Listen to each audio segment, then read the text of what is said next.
All right, everybody. Are you leading us in, Zombie, as the host of this tournament, or shall I lead us in for you? I'll give you guys a brief introduction and let you two steal the show here. So here I'm joined by none other than, as you just heard, undeniable. Hear his voice. It's Viram. Welcome, Viram. Hello, everybody. It is an absolute pleasure to be here. I'm very much looking forward to being able to commentate for the South American community for this Grand Championship here. Yeah, and then of course we're also joined here by Xiao, a member of the Brazilian community, a bit of a melty goat, if you will. But Xiao, if you want to say hello. Hello, everybody. It's a pleasure to be here, and wow, I'm actually very much looking forward to see like what's gonna happen here tonight, because I think it's kind of like a mystery between like which community here in South America is the strongest and all. So I am very excited for tonight's matches. And based on the level of play that we've been seeing throughout the qualifiers, it's very clear that on both sides there's some exceptionally talented players. Oh yeah, for sure. Across the different countries in South America. So, yeah, we're definitely in for a treat tonight. Yes. I believe here in the Brazilian side we have some players I'm very familiar with. We just had like a big offline at TRT Championship, which Hasler, the Matera player, came out at first with like a very dominant performance. So I think he's one of the players we should be looking at here. But like, I believe you can't sleep on any of the players here. We have very strong talent here from all sides, so it should make for some very good matches, I think. Yeah, definitely. And with the way that the bracket has been seeded, it seems that all of our initial matchups are going to be one North qualifier versus one South qualifier for our first sets. Yes. So first up, we will be having Raz, the winner of the South qualifier, hailing from Peru, versus Rigveda. Then after that, we will be having Hasler, as you mentioned before, just came off of that incredible offline win, versus Mikon, followed up by Aoi, the winner of the Northern qualifier, versus Haze, and then finally we will have Mixed GBX versus Magnum Gear. Well, yeah. And also Magnum is one of the local players. I believe he's from very close to my hometown, or not. So I am very pleased to see him play today as well. Also, also another very old player. I believe he's been around like since the early days. So it's really nice. Yeah, it's been really around nice the FGC for a long time, or been around. No. I mean, like he's been around since pretty much the release of Granblue Versus. He's stuck with it all this time. Yeah. Nice. So yeah, I play like more around the release of the game on season 1 and stuff, and then I kind of have been playing on and off, really. But yeah, I believe most of the guys are playing right now is stuck with the game for very long, so it's really great to see this. Yeah, it's always a little bit difficult to I mean, getting this far is a testament to each of the players' commitment to the game, I would say. So yeah, definitely looking forward to seeing what each and every one of them has in store for us today. Now, of course, as you guys probably saw as well, actually no, I'll mention that. I'll mention that in a bit. But of course, our first set is coming up: Raz versus Rigveda. Okay. And right off the bat, we have a very interesting matchup. So honestly, I'm not super well versed about like who's supposed to win here. Do you have any idea? So yeah, as you mentioned, this is definitely a very interesting dynamic between these two characters. Both kind of threaten ranges that they normally be very comfortable at. You know, Ferry is very good at getting rid of the portals that are on the ground using 2M and 2U. But at the same time, if she gets a little bit too comfortable pressing her normals at those longer ranges, that the calculated spear, the 63, will come out from Cagliostro just to snipe her. This is Yeah, right we over were that. seeing the 2M, and here comes the Oki. Oh, he faced the block it, and then we have some Oki now. You're in the corner. What are you gonna do? And then he manages to teleport out, and now Raz is in the corner, but he didn't really go for a side swap, and now he does in one throw. Yeah, look at all the chip, look at all the plus frames as well. Raz Really is bad, comfortably on 100 meter, but uses it for the rush right there. Good Yeah, sweep coming out from Rivetta. Yeah, he probably spent a meter there because he's for sure going to get another one, right? So Yeah, why not yeah. spend there? But he can't just close it out now. He goes for Oki. Oh, overdrive. Good OD to relieve that Okay. pressure. This is great OD in response. And now look at all of this corner advantage that Raz has. That instant overhead with the JL, definitely an excellent idea. Just a little bit off on the spacing. Oh, and nice, very nice. NTR. Yeah, clean, close, medium. Just Raz, very, very controlled first round. Not overextending, not rushing in anything. Oh. Looked ready to call out that teleport. Just a little bit too slow on the reaction there. Yeah, Pressure coming up from Rick it does hurt cheeky. Okay, so a little bit of spacing between both layers, and okay, he clears the traps, and now he's going to get more and more screen space. One throw, and what's the Oki? Goes for meaty. Okay, rush gets a little bit of space back. Real nice decision to just relieve that. Yeah, real nice decision to relieve the pressure right there with Rush. Pretty back and forth between these two, but again, Raz having the very distinct meter advantage, almost at 100. Okay, so GBVS. And clipped by the spear, but that's still crucial because that option not being online means that Raz can be a little bit more liberal with how they press their buttons as well. Nice jump and a lovely JH. Oh, the spear comes out again. And he goes for me. Oh, excellent no punish! But any hit will do. Gets out the corner. And no conversion. Good block on the rush. Another rush. Plus frames. Well, one more hit should do, but also has overdrive and a teleport 5B, which whiffs and now Rig is in trouble when he has strong. Yeah, that was a really, really tricky situation right there. Just dealing with all the chip from Ferry's normals, just gradually whittling away at your life. Real tough situation. Good on Raz to just kind of stay committed to that game plan, taking that first game. Okay, so one spear. Razor blocks. Good jump over, but not able to get the punish. Another jump. And he teleports out, but no real punish there. But that's the start of something. It shows that Raz is definitely a little bit more aware and conducive of those incoming teleports that Rigveda has been going for quite a lot to escape. Yeah, and now should be a breaking point, right? Because Rigveda is in the corner, and the question is that when he's gonna teleport, and it happens right there, and he was not ready for it. Okay, Rigveda has a little bit of life lead, but he's in the corner now. He's holding some traps, and he does respect the spear. Oh, but he got tagged.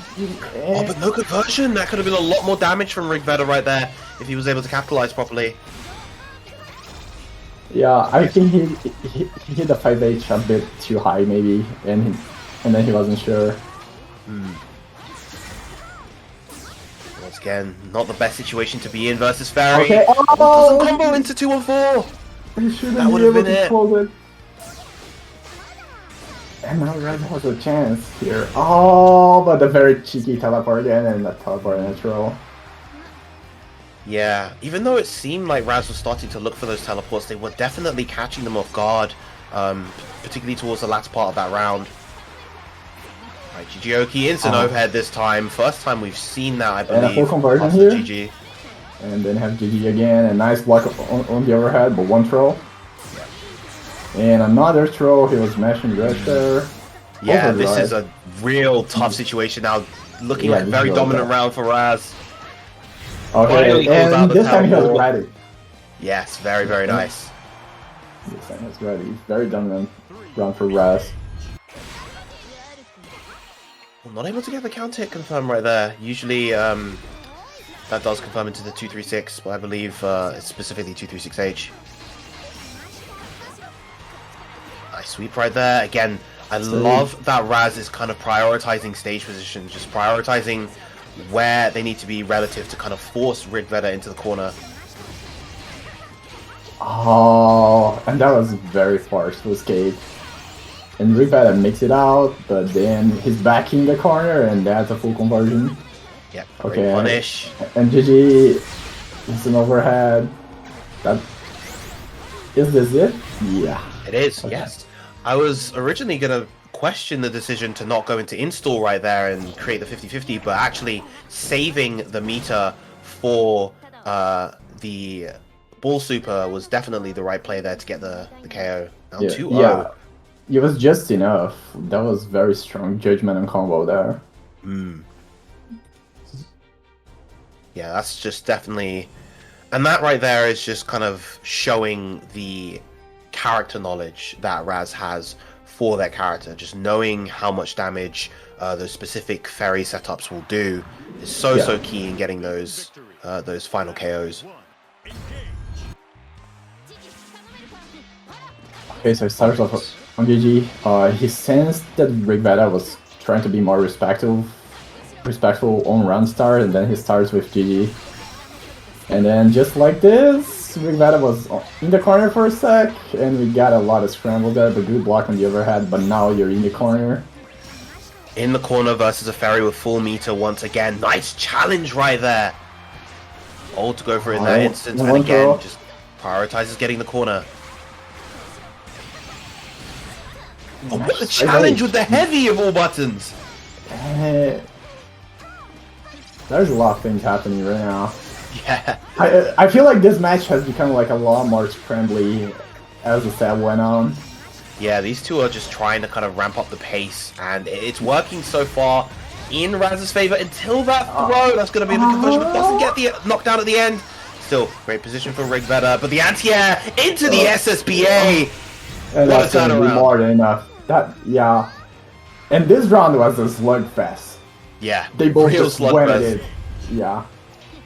Definitely not two characters that you would expect to be slugging at each other, but I guess, you know, when you have these two very neutral heavy, neutral controlling characters trying to control the neutral in their own way, it can just end up like that.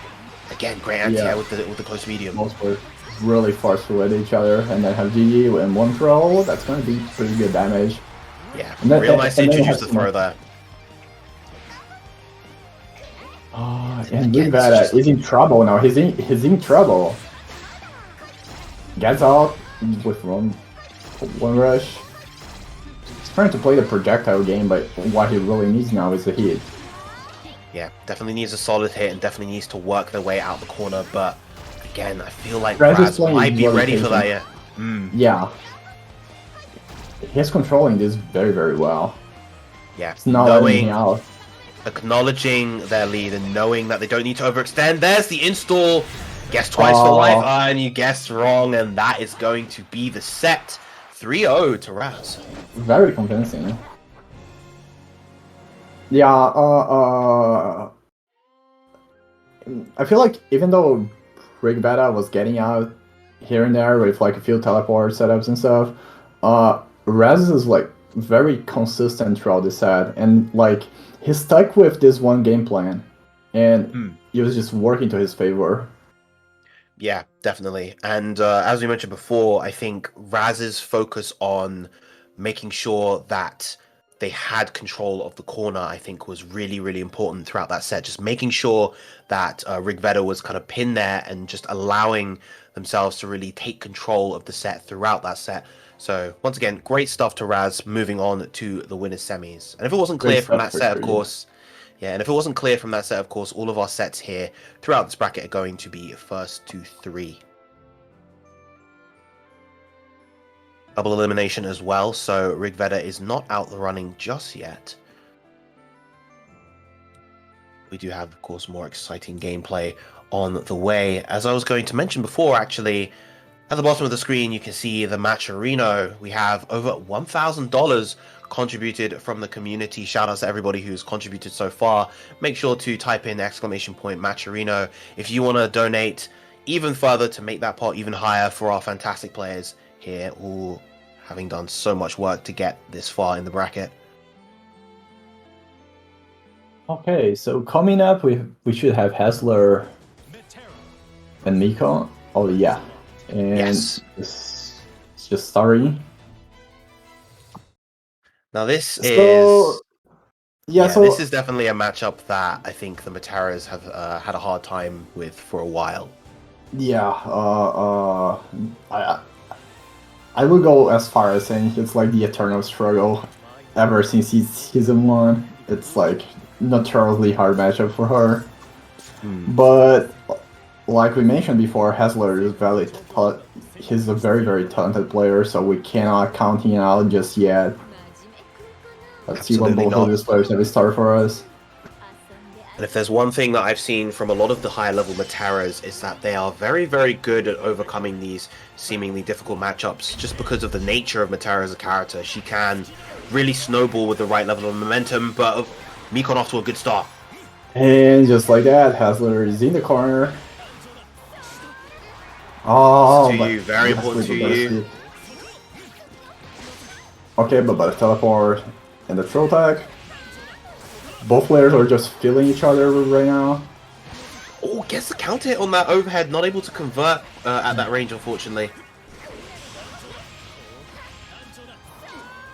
Health is about equal. Oh. Okay, so what's the Oki here? And Hessler gets tagged. Just like that. Ooh, okay, gets an additional follow-up off of Rush. Not often an option you see too much from Lancelot. And a nice throw back into the corner, and just like this. Complete turnaround. Is that SSB?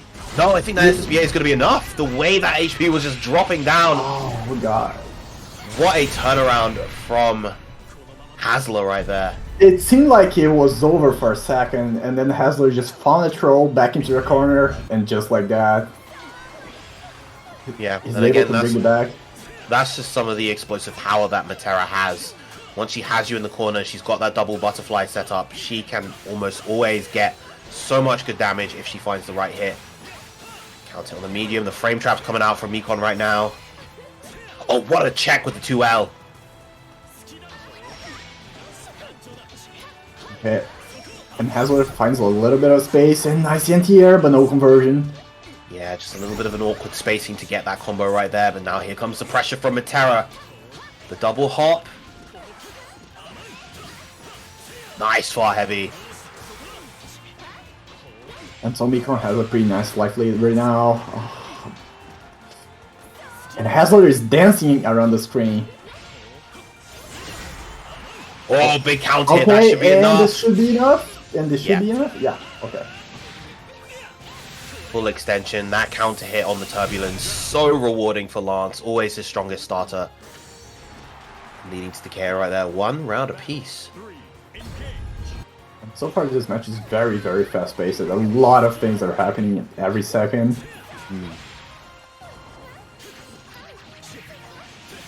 Okay, and this should carry Hessler into the corner, and Nikon gets one throw. He's working on Oki. Oh, and the dodge. Yeah, very nice. I know. Use. I want to say that was the spot dodge OS right there. Very nice. Yeah. For sure, Hessler is known to do that. Okay. Ooh, that JL most likely meant to be a TK arrow, just missing the input right there, but very, very close between these two. Lovely 2U to get in. Oh, he whiffs the throw, the meat. Okay, again, the counter Turbulence. That's definitely going to be enough. And Mikon taking the first game, even though Hazel was able to get that first round. Yeah, and I think we're in for a treat here. The set is very good. I mean, I think the set should be very, very good. Considering how the first match went, it was so close. Both players are really out to kill, it feels like. Yeah, and there's just been so much back and forth between these two, and it feels like they're both trying to play very, very aggressive, really assert their game plans onto each other. So yeah, it's just going to be a case of who is able to make the necessary adjustments in the coming games fast enough.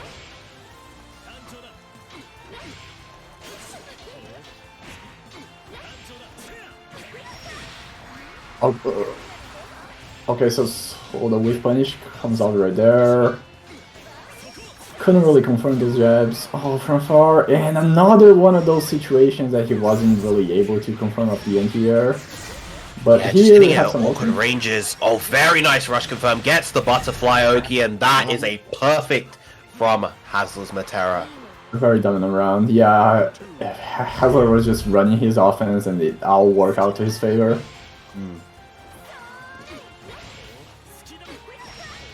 The way that Hasler so far is using the 2M to control mid-range. Oh, doesn't want to use the EX Blade Impulse right there, so uses the light but not able to connect afterwards. Nice punish with the 2M. Oh, that's going to be a chunk of mid-screen damage, even off those butterflies. Look at that. It doesn't get the knockdown. Oh, the auto-combo not connecting. And he's still running his offense, and just like that. Oh, he took the corner back, and now Mikon has a chance. Another hit, depending on... Oh, but overdrive? Okay, so... Yeah. Yeah. Interesting. It felt like Mikon had... Yeah, it felt like definitely had had like a momentum really there. good chance there, but then the overdrive just swing back the momentum to Has. I think it was a bit of an interesting decision to go for the rush extension right there instead of saving that meter to combo into SBA, because it meant that Mikon had to get at least 2 more hits, and Hasler having access to the overdrive gets the kind of the pseudo anti-air with the close heavy right there.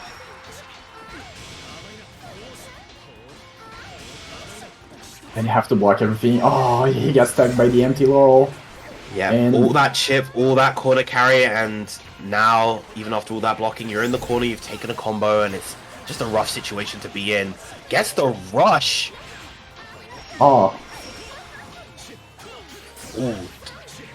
Just weaves past that 623H. Now chance for Mikon.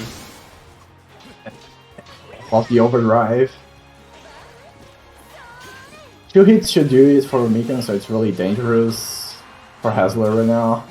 Yeah. The next hit, if it's a good hit, but he gets the 2 Yeah, a little bit too overzealous with that to you, I feel. Just all I think Mikon needed to do was look for a frame trap, because one solid frame trap right there would have just been a combo to SBA, and that would have been the round, but instead now has taken the lead.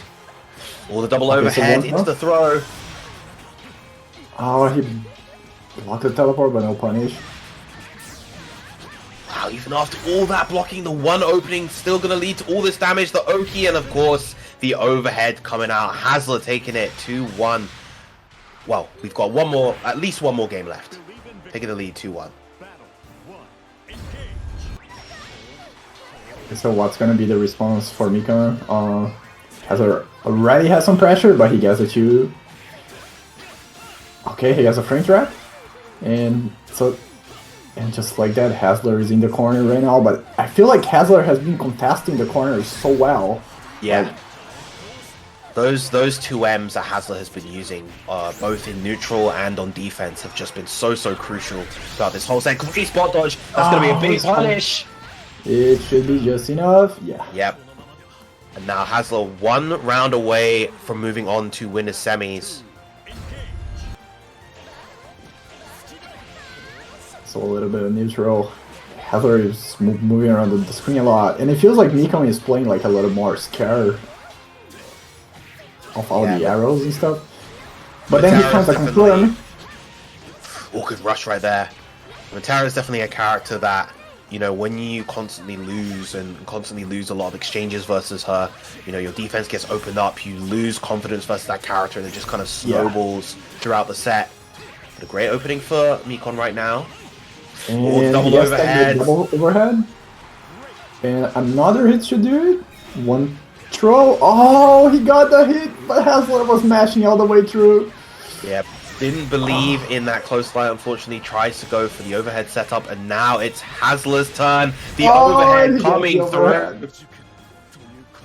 victory from the jaws of defeat. Hasler moving on to winners semis to fight off against Haz 3-1. Raz, sorry, 3-1.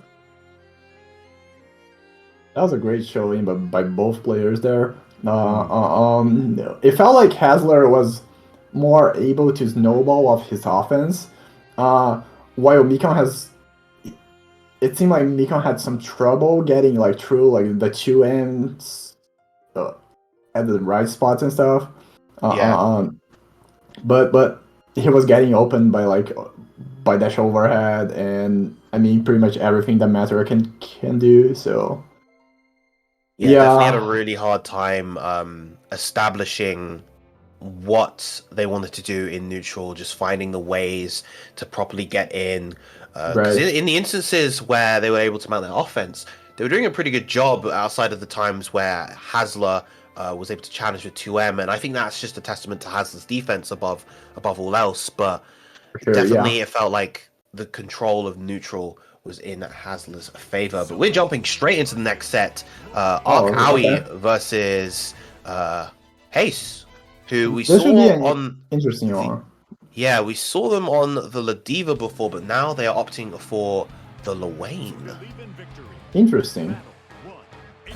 So I have a way on Zoe. I would like to mention that he also has a Percival, which is a very, very strong Percival player too.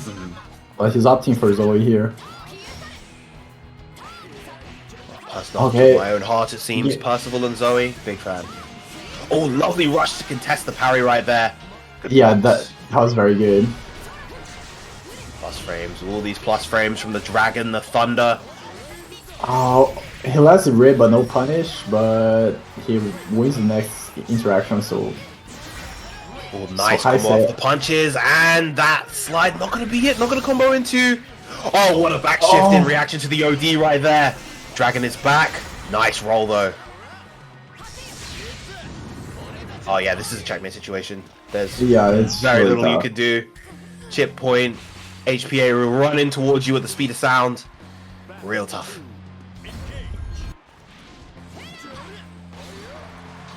Nice jump over into the sweep. Nice conversion.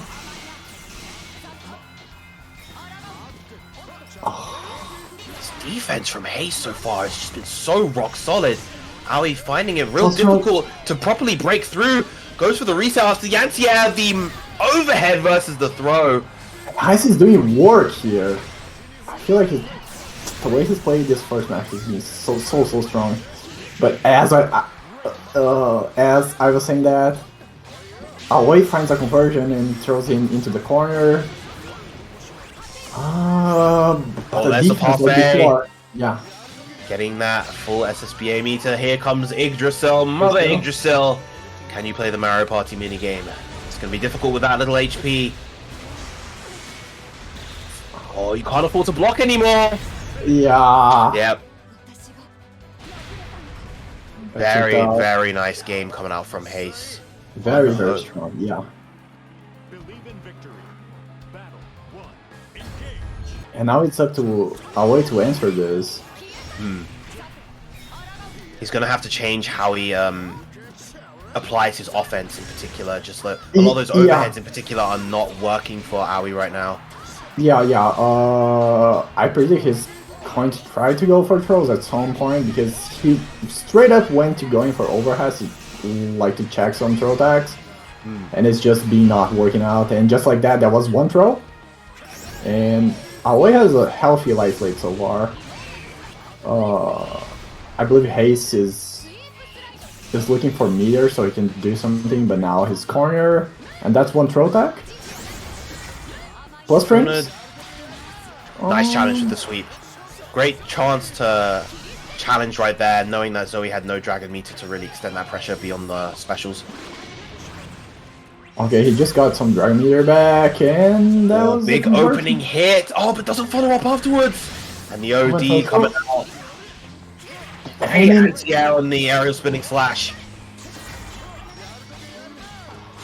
He's gonna come out. Yep, there she is. Yeah. Can you play the mini game now? This is tough again. Good jump back versus the lava. Can't afford to take too much more chip and gets clipped. Unfortunate. Right at the end there, that was the final attack from Iggy. I think blocking that would have been okay, actually.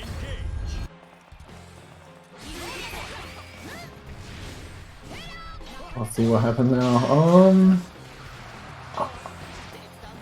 Okay, he wasn't able to dodge that one. And another troll. Is it going to be another? No. He smashes out. And one dodge. Wasn't really holding the block button. Yeah, And that's always surprising. the corner. Surprising that I wasn't ready to get the block button check right there. Out of range to get punished by the OD. Real nice situation. And the throw. Yeah, that's probably just enough to do it. And there we go. There's a lot of trolls now. The overheads just weren't working out, so like I am going to throw everything. You know. So now we wait for the next layer of adaptation. Oh, okay, he gets thrown back into the corner. And Hayes is opting for very, very aggressive options. Like he's just running straight at Alloy. Okay, Hayes gets some screen now and one overhead confirm. And now I have to block out this with the throw. And Alloy's trying to fight his way back. Yeah, this is looking real rough. Good OD activation. And 2 hits should do. Oh! Big call out. I think he's going to be able to block or spot dodge in time. And yes. Yes. They were. Haste up 2-0 versus the winner of the Northern Qualifier here. Yeah. Wonderful characters. Yeah, Aoi probably felt like he had to do like some kind of big play to get back into the game. And then he just went for it, which honestly I do appreciate to some degree because it's like very mentally hard to prepare yourself to do something like that, but in the end it just didn't work out as planned. Yeah, Luane, despite the fact that he's kind of perceived as one of the weaker characters in the game, if there's something that's really scary about him, it's the fact that he is good at facilitating comebacks, but it's difficult to make comebacks versus him. Yeah. Well, again, opened up. Just the cracks on Aui's defense right now are being opened up continuously by Haste. Real nice setup in the corner, the pressure into the OD. This is looking like a checkmate situation. And that's probably it. That's no way you can... Oh! Ooh! There is a slight, however slight it is, a chance for Aoi. Gets the opening with the throw, goes into OD, and now this is a real nice situation. Got a decent amount of Dragon Meter as well. Oh, with the missiles clipping the landing. Great spot dodge coming out from Haste. One round away from That sealing was the great set. awareness on the spot dodge there. Yeah, Haste just looks so ready for fighting Aoi Zoe right now. Feels very prepped and well researched. Yeah, for sure. Okay, Just simply opts for the side switch. I like it.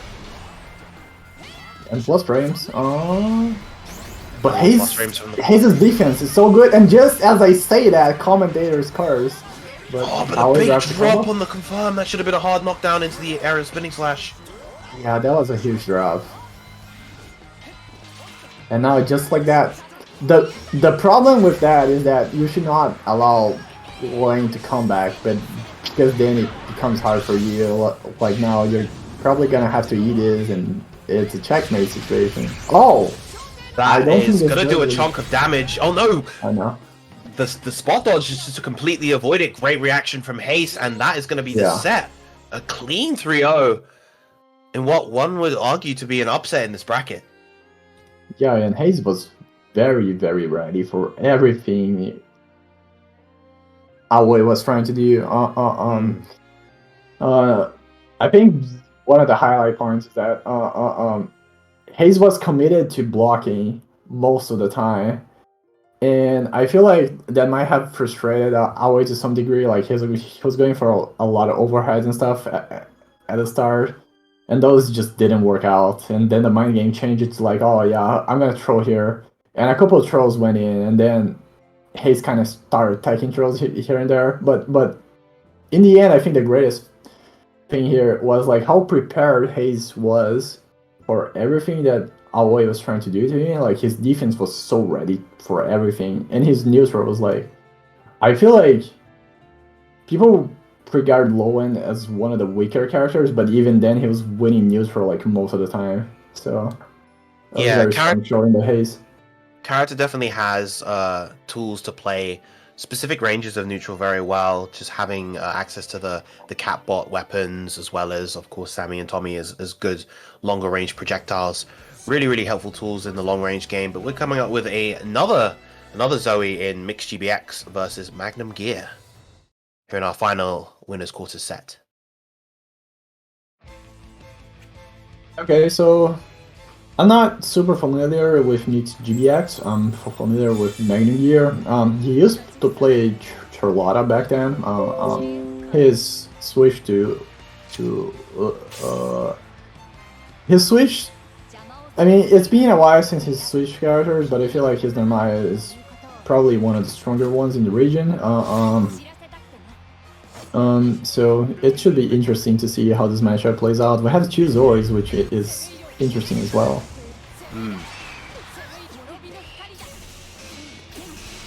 Okay, so DP's right out at the start. I feel like the way this set started already kind of sends a message that like I do not want to block. But yeah, no, he's blocking. He's in the corner. Two overheads. Another overhead. Oh, but no conversion, and then you get the counter. An overdrive. Clinging to his life. But then frame trap with the 2M. Got split by the 2M. Anything was enough to do it. Mixed GBX just definitely asserting their game plan right there with the Zoe, making use of all the projectiles. Loving the use of the L projectile, mainly for that positioning, just to get the dragon closer to Magnum Gear. Lovely punish on the far light. And Magnum Gear is going like a little wild already. Oh, the overhead got blocked. No. Okay, that was a nice challenge with a button right there. Very ballsy. Corner, the throw, off of the thunder. Yep. Not enough just yet to get the KO. I like that he backed off. He was sending a message there. Anything I do is probably enough, so I'm just going to back off and try to beat you with like pokes and projectiles. Exactly what he does there. Yeah, backing off, especially also in response to a potential rush or overdrive. And then once Mixed GBX noticed that, okay, well, you're not going to go for overdrive, I'm going to go for mine, and then just leave you in a last hit situation. This time, Magnum Gear off to the races with that strong start. Gets one conversion. Oh, he mistimes his throw, which is unfortunate. And now suddenly the tables have turned because Mixed GBX has his offense, but the counter. Okay. Yeah, the 5u6u there, very unsafe, the last wish. A little bit of a trade, back and forth between both players. Magnum Gear has some life lead, but now he's knocked down. Oh, he takes a throw in this, but no meter to finish, so needs to find another hit. And the overdrive. Okay, and Mixed GBX is backing off every now and then. Okay. Oh, big crescent moon right there. Goes for the throw, but the overdrive. Lovely challenge on the dash in from the 2M. Finds a counter poke right there, yeah. Right, Magnum Gear getting their first round on the board. Okay, so key situation, and... Oh, big overhead. No confirm. Drops the conversion. That was a little unfortunate. I think what happened is that he had no cooldown on something and that confused him. Right, go straight into the SBA. This won't be enough to put the KO just yet. But Zoe doesn't have 100 meter, and I like the way that Magnum Gear played the offense right there, just varying between the high into the low, straight back into the high. I think spending the meter there was the correct call because a throw or an overhead was enough to do it, and that puts like immense pressure on the defender. Oh, mistimes the TK on the moonflip right there. Ends up flying in the air, but still, just both these two just kind of swinging, playing very aggressive against each other. Yeah, I would say that this one also qualifies as a slugfest. Both Yeah. players just swinging everything. Very little hesitation in the way that they're trying to take back their turns. Wow, and just again the challenge, so aggressive coming out. Again, both these two just unrelenting. They're just going for it, man. Okay, and now I have to block, but That should be a Did block you right press the there. button? No, Oh. no block. I thought it was going to be a safe meaty on that jab right there. Tries to bait an OD. Now you're going to have to deal with the chip coming out from the laser, and it's going to clip. Very nice.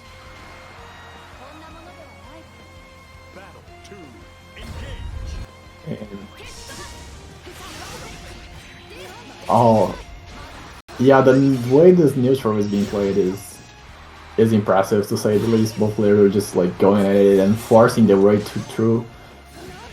And Magnum Gear, he finds the big anti-air and the anti-air. shoot hurt. Oh, what happened? Now he's in the corner? But Very that should be a questionable full roll. punish. Yeah. Yeah, into the SBA, that's more than enough to get the KO. 1 round apiece. 1 game apiece. It's I feel definitely like a very whoever important round. wins this next round is, yeah, it's very, very important round. Might as well decide and finds a hit there. Oh, Mixed GBX was smashing on that overhead, and that rewarded him with the corner, but Magnum Gear takes the corner back. And it has meters, so another hit could do it actually, and that should be And it just will. The counter overhead, La Malady coming through once again. Magnum Gear going up 2-1 against Mixed GBX. Magnum Gear takes the lead now.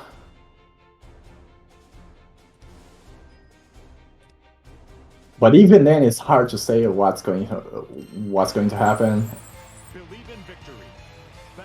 Yeah, this set just feels incredibly volatile between these two players. It's just... You really don't know who's going to get those big openings. So far, it has been Magnum Gear throughout the past couple of games, but it could go either way. Lovely anti-air with the 2H. Yeah, that was a little too low for the conversion. Okay. On the And the staggers. match on the way back. And one throw. And the plus phrase has SBA. Doesn't go didn't into go it. for the SBA. Yeah, it's going to catch the end of the spot dodge right there. Plus frames, tries to get them, but the 2H ready. Magnum Gear 1 round away. He's being so Advanced to the ready semis. with his anti-airs. I think that's been the name of the game so far. Run in DP at the round start. What a statement to make here in this round. Oh yeah. And he was ready with the black button right there. Tries to force his way through. Yeah, that's -7. You got to punish with sweep right there. Zoe not with the far medium. Gets out the corner with the jump. Okay, overdrive by Magnum Gear. Similar life for both players. Oh, his pashes out. That should not be enough just yet, but then a throw should be enough to do it. Backshift. And Mixed GBS. Great throw. Nice overhead. He catches Magnum Gear trying something. I think he was going for the command dash. Maybe. And just that overhead is such a tricky button to work around in those situations. You just underestimate the range of it so often. Oh yeah. Let's go for the trap right there. Very good punish, by the way. If it was aware that never mind, I can just go into like into the 1-2-3 from there. Throw. Okay, no anti-air this time around, and Mixed GBX has the corner. Just wasn't in time for the conversion. Magnum Gear finds the screen back. Again, just Mixed GBX not ready for these cross-ups. Goes for the OD. Last chance now. Big knockdown. Any hit will do it. OD? Okay. Oh, a little bit too brave and yeah, wasn't challenged, and that's going to be a simple close heavy to seal the set 3-1 to Magnum Gear. Started off a little shaky, but Magnum Gear just changed his gears, and it worked out to his favor.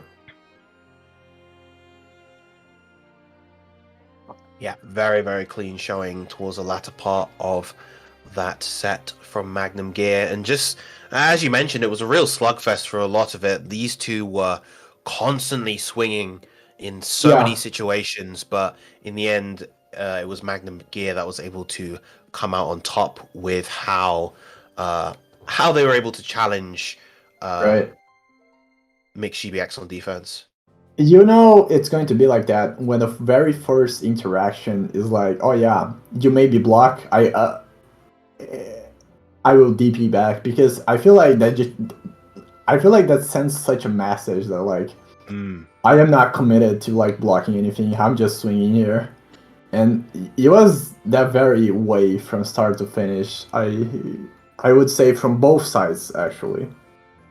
Yeah, yeah, definitely. They were both very committed to playing that incredibly aggressive game plan. It feels like this is kind of a trend with a lot of these stronger South American players. A lot of them play this game very aggressively. It seems Oh very yeah, fast paced in a way that you don't often see in the other regions. Like I feel like Japan and Europe tend to play the game a lot slower, and then North America plays it a little bit faster paced than them. But South America, these guys are pedal to the metal all the time, all the time. yeah. I would say that's correct. Considering what we have seen so far.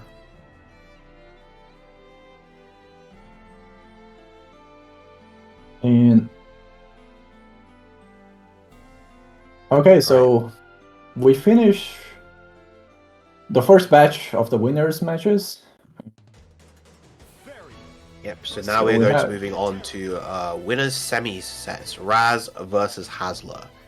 yeah. Hopefully we don't confuse. Hopefully the names aren't too confusing here because Hasler. Sometimes people call him Has in Brazil. Hmm. So yeah.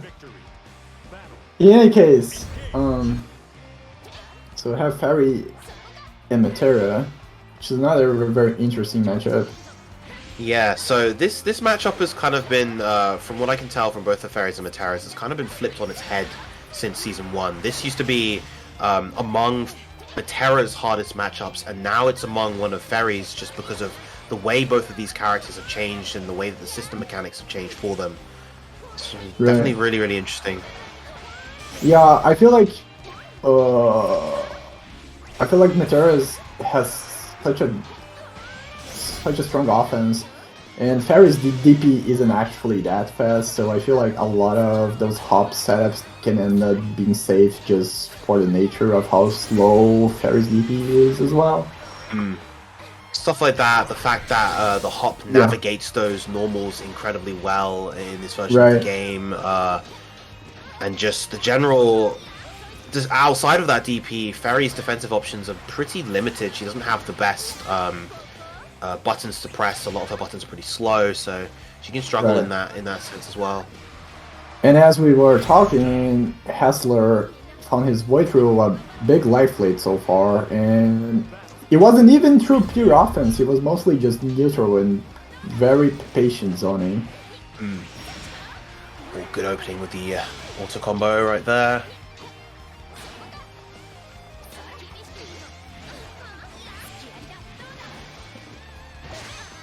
Yeah, this is a very different pace to what we saw from Hasler's Yeah, previous set versus Mikon.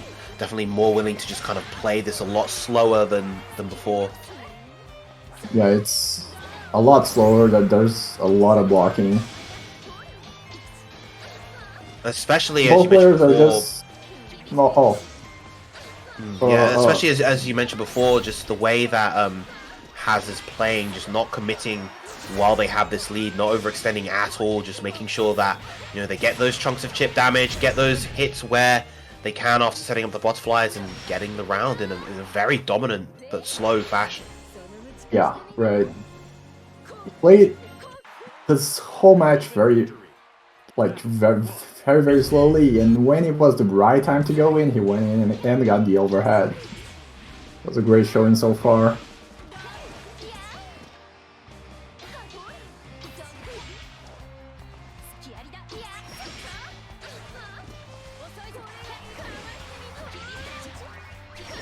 Yep, finally finds an opening to get that, but built up enough meter to just be able to rush away, or backshift away. Lovely anti-air with the 1H. Now the throw's been introduced into the offense.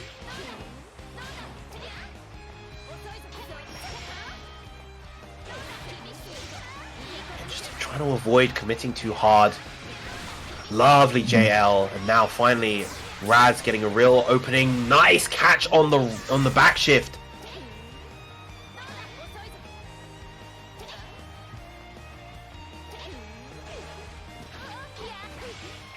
Like I'm at least 5 seconds delayed, so I'll rejoin the call real quick. No worries.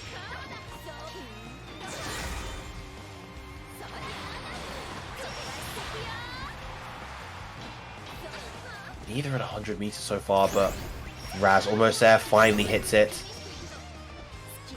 20 seconds left on the clock. Again, real slow game between these two, but they both have the tools to make a very explosive play if need be. We're going to see a real tense last 10 seconds, I think. Gets the rush. What's the play from Raz right now? And we see Hazler running for their life, just trying to evade whatever Ferry has in store, and a great challenge right there with 2 seconds left on the clock in that round.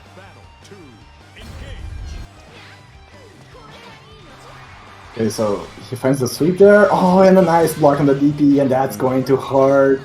Oh, Look at that corner carry. Even after all of that, just still managing to maintain the corner.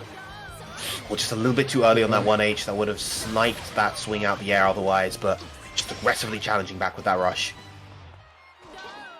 Very clear that Hazel wants to be in control, but a great choice on the overhead right there. The JL is going to be a ton of damage after the SBA, but doesn't get the forward jump to get the JH. yeah, but he has the throw, and a 2-way was just enough to close it.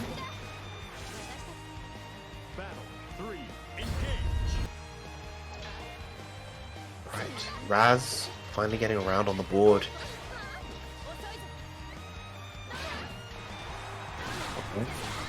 Oh, Finds big the opening sweep with that close heavy. And now you have to block. One throw, and GG comes out. Pressure with You're also blocking Beppo. here. Lovely rush to maintain that offense. Alright, huge EX arrow right there. Finally manages to get away. But now it's Hazler that has to take the initiative. Hazler the one that has to kind of get these openings. Yeah, No longer you play at can't that really pace as they play felt. as slow. Yeah, you can really play as slow when you're this down in life. Yeah.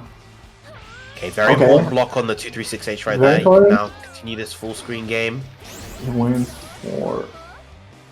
Okay, spends the rush. That was a big decision because now he doesn't have his big comeback too anymore. Yeah. Yeah, real nice 2M just to snipe out whatever Hazler tried to do at that range. 1-1. That was a strong answer.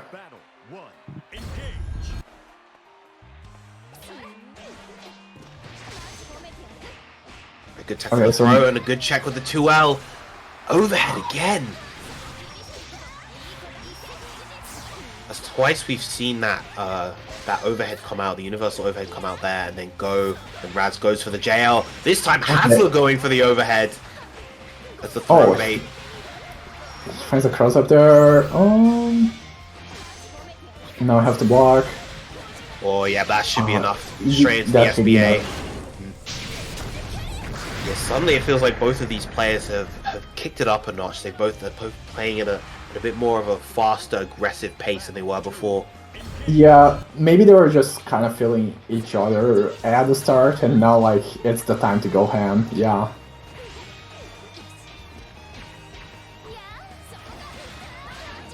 Oh, just a little bit too slow on that 2H. Unfortunate for Hazler. Would have been a very important hit. Could have gone for the 2-1-4H right there to get the wall bounce, but Oh, he goes for just to EX. reserve it. EXDP there. That was interesting. Okay, 50-50. Oh, rushes. Yeah, Oh, no, important the rush to get out corner. of the corner. Great blocks. Still going to be enough to find the opening, but you've survived install. That's very important. 5 install, but no meter. This is tricky for Matera right now. Oh, he tries to find the instant overhead to finish. It just wasn't enough, and now Hasler has a chance, has the last chance. It's very hard to do it, and no, that was too hard. Yeah, just about in range to get that 236H. One round apiece once again.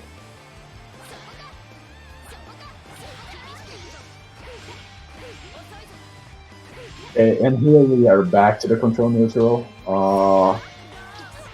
And what I found interesting about this is that Raz was slowly building space, and then Hasler was just like swinging back to find the space back. And now has most of the thing now. Oh, and then has to. He DPs out very strong DP. Great throw right there to beat the rush. Back shifts away immediately. Matera can definitely build up this meter back throughout the course of this game. That move right there was one of the reasons why this matchup was so much harder for Matera. Just having that 236H, the 236 in general, just being able to tear through her projectiles. No longer the case. Wow, what a challenge right there. Versus the OD Fairy that could definitely just take your life in that situation. Great jump L, the overhead not going to be counter hit.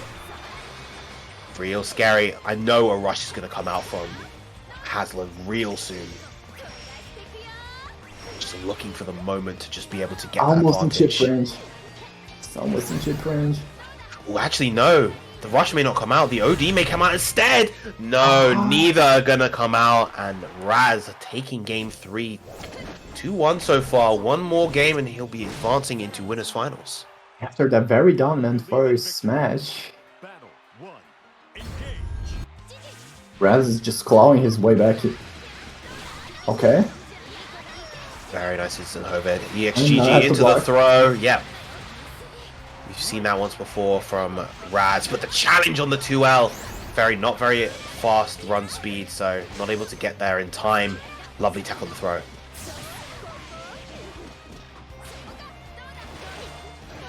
So rush out and the MPF. Yeah. That's going to Full hurt a corner lot. carry and great knockdown, great damage. One more opening is going to be enough for the butterflies. Good defense. That's not going to reach. And the OD. That's a lot of damage. That's going to be enough to get the KO. I want to That's say no, not enough. just yet. No animation. Not close enough to get the animation. Baits out the SBA nonetheless. And A Raz little bit one of round desperation away. there.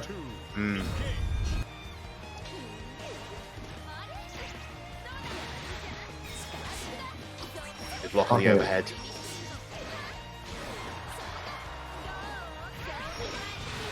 Nice anti-air with a close medium. Something a page out of Fairy's own book. Doesn't get the butterfly trigger, unfortunately, right there. That could have been a ton of damage, but still a lot of control. Solid cooldowns. Good bait on the DP. Can he get the full confirm into SBA? This should be enough. Yeah, that should be enough for sure. Yes. Yeah. Hasler keeping themselves alive here in this winners semi set. One round apiece. Okay, he finds a throw. Empty low this time. Hard knockdown into the butterflies. Oh, double overhead. Didn't believe it, and DP, and Raz DP's his way out of the corner, but now Raz is blocking again.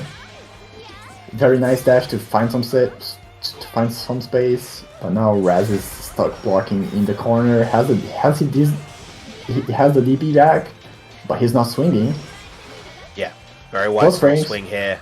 But look at all that meter that Matera has got back, all that meter that Hasler has built back, thanks to that pressure string. And the back shift. Very good back shift, but if not for the back shift...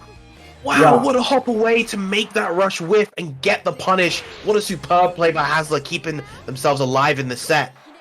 Yeah. Hasler was very, very strong in using the back shift there, because he knew if he would not back shift there, but then Raz would be able to take the corner back, and that would be bad news for Hasler. Okay, so GG, and this round is looking to be Fairy's round. So far, instant overhead, and I think it should be enough damage. Yeah. Beppo enough to seal it out. Again, Raz one round away from advancing to winners finals. Oh, he just Big sits anti-air, down and but- block. Good anti-air. Oh. Oh, delays that cancel very slightly to get the hit right there, and this is going to be a nice chunk of damage in the corner. No knockdown to set up the butterfly, unfortunately, and the DP to relieve the pressure out. It's still very tough situation. Torres has to fight his way through all his life. It's kind of backed into the corner as well. Yeah, doing so bit by bit. But Hassler not trying to overextend too much, doesn't want to commit too heavily to a hop that may get stuffed by a button. There we go, hops his way in. Good block on the dive kick. And Right, a there's the rush. Does And have a another rush one pretty much available. says that if he finds one or two projectiles, that should be more than enough here. Not really overextending. Goes for a rush there. Interesting.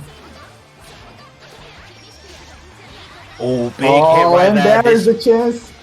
Okay, good block on the overhead. On the Needed overhead? that. Good block on that second one as well. That said though, one solid hit, one solid poke from Raz. That will be the confirm into SSBA if they are ready. And that will be the set. But the arrow, the EX arrow, stuffing out the guest pence. And we are on a final round here in this winner semi set. What a close set we had. And Hassler whiffs a throw, both players whiffing a throw. And Hassler finds the sweep, and now we have to block out this. Good block so far, but very good awareness to use the rush there for a full conversion. All that Trying to damage bait off a of throw. it. All that damage off of a plus on block disjointed far light. That is incredible. Misses the combo right there. Good block in the overhead. Hassler is just committed to blocking now. Wow. Stuffs counter pokes with the 2M. Let's get Hassler just in a good amount of control. More than willing to spend this meter on the rushes. The trade does not go in Raz's favor twice in a row. And Hassler is going to take that set 3-2 to advance to winners finals. What a treat! And it's and a 3-2 to last round. A lot of back and forth between both players. I feel like they kind of were just running their offense on each other, and it was really effective to both sides. That one last round in particular was like, okay, so Hassler found a hit, and he just made most of his hit. And then suddenly, Brass has his back to the corner, and you have to block but you have to block out the butterflies and stuff, and then it becomes really tough from there. But really good set. Really good set. Yeah, incredibly back and forth. Yeah, it sets the tone for how the rest of this tournament is going to be, I think. Yeah, just a really great exhibition of both players and both characters right there. Yeah. But it seems that yeah, so we're gonna after the next winner set, we are going to be moving back to losers. And then I think after that we are going to take a quick break. But you know, we've still got plenty of action left here. Magnum Gear making their way into the room to fight off against Hayes. We saw the Luane coming out from Hayes last time. Will we see the Ladiva this time against Narmaya, or will we see the Luane come out once again, is the question.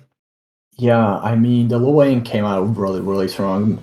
Maybe Hayes is just like committed to sticking with the Luane there. Yeah, and just like that, we see the Luane. And now it's up to Magnum Gear to know how to deal with this character.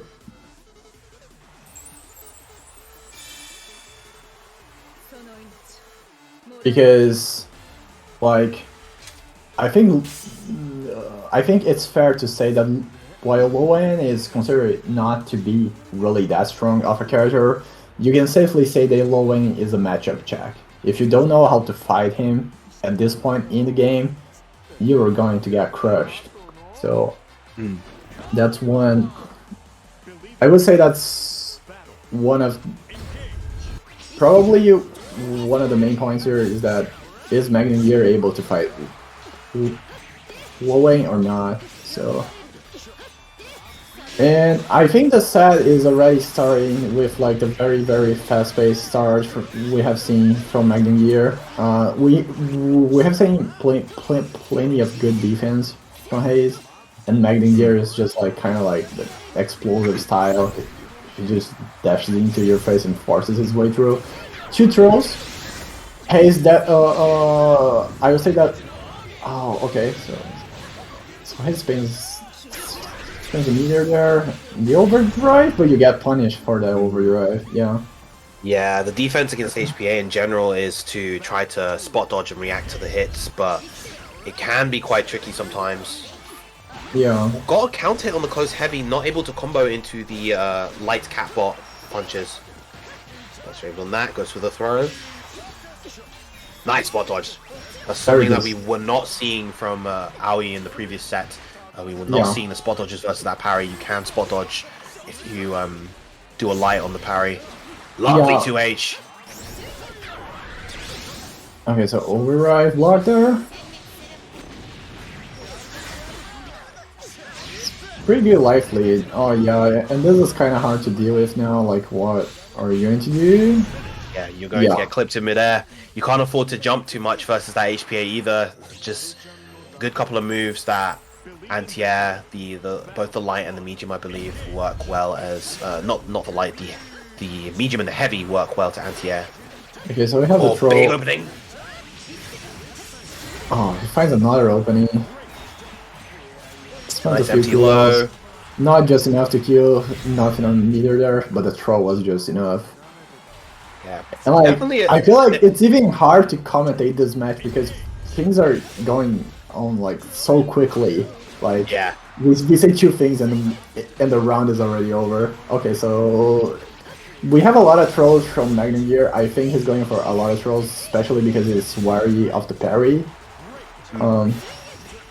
Oh, the double jump again. We saw that in the previous set with Magnum Gear, just using that jump to open up. Oh, that's the combo. Oh, and overextends with the SBA as well. Okay. Run in Mugen Kagura. Okay, I see you. Okay. Yeah.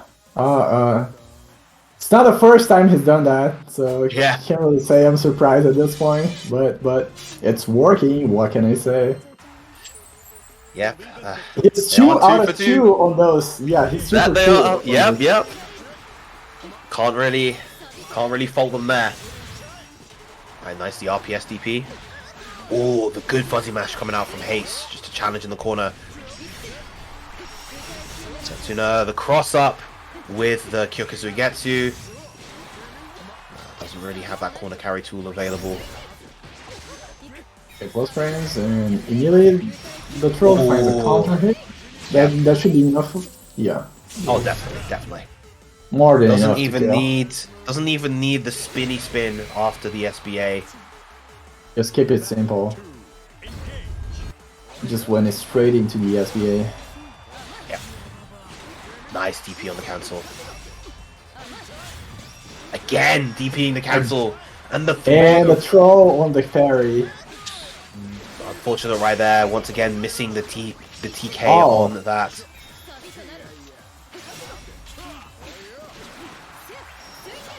Now, I really have, just across these 2 sets, I've really come to appreciate Magnum Gear's tag relative to the way that they play the game. It is a really perfect tag. It's absolutely Magnum Gear. Yeah, I think the way he forces his way through neutral with specials is just like, it's a treat to see. Okay, yeah, that's... It's definitely a rarity among a lot of Namaya players, because usually they conserve the specials for the hit confirms. They make sure that they have it available for like a getting big those combo, max, those max corner combos. But Magnum Gear and Magnum Gear is just going loose. for it. Oh, and the DP from very far away didn't quite work out there. And Hayes has a reasonable life lead, and like we mentioned before, it's a little hard to make comebacks against low end, but Magnum here just found an opening there, and suddenly low end is in the corner. Okay, so what is Hayes going to do? One thing that is important in this situation is that Hayes does not have the meter to spend to really be able to make that Iggy comeback. Gets a big hit right there. Yeah, looking to run away, but Magnum Gear is tracing them down into the SSBA. That should be enough, even with the auto combo hit. Yep. That should be enough, yeah. You cannot run away from Miss Narmaya. After that point, it was a game of can Lil Wayne get his meter in time or not, and the answer was no. Oh, okay. So I see you're trying to RPS DP there, but throw again versus the parry. Just the call outs, and again goes for the cross up. Forfeiting the corner control.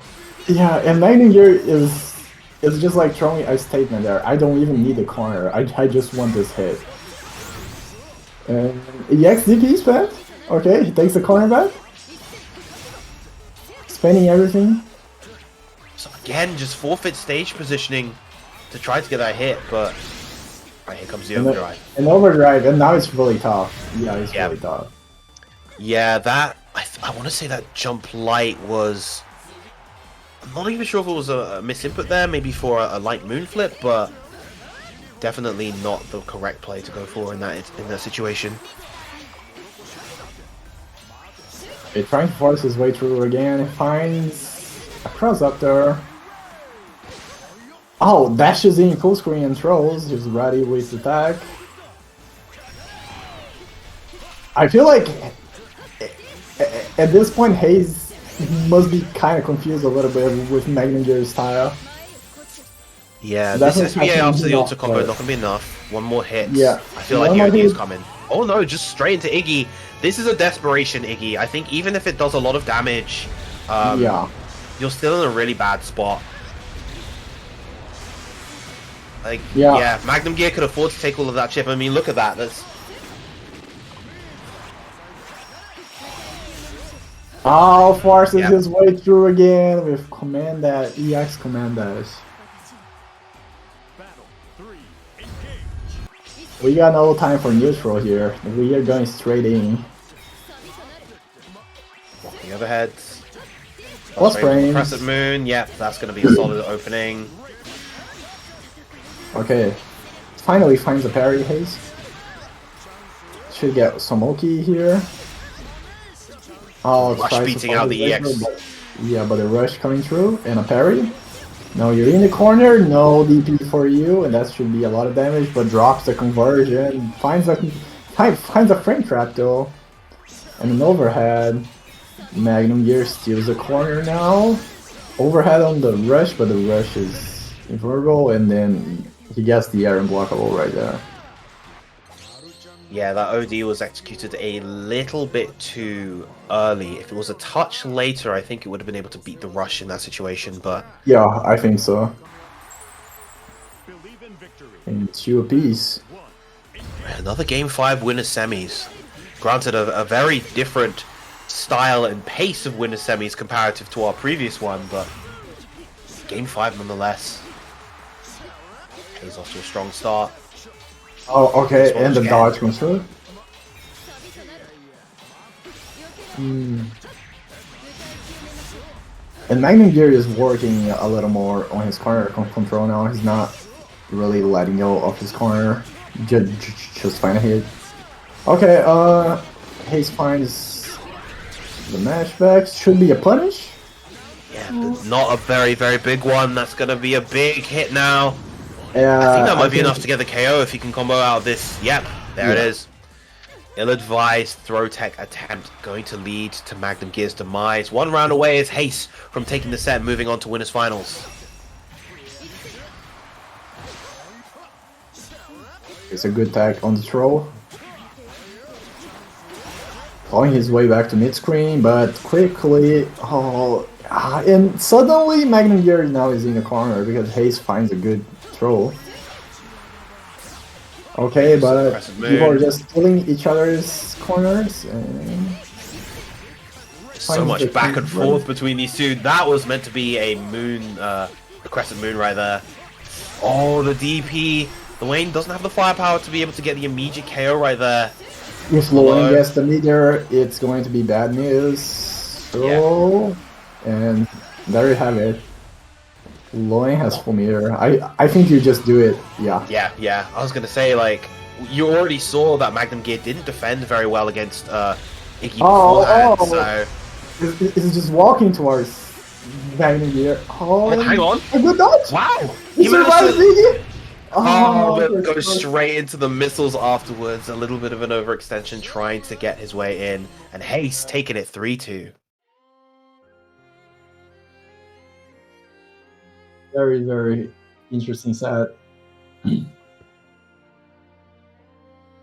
That was crazy at the end. Just Magnum Gear did all the hard work, did all the everything that they needed to avoid the minefield that was Yggdrasil at that low health, and yet it was the simple EX missiles, the cat missiles coming out from Wayne right at the end that was able to seal the deal.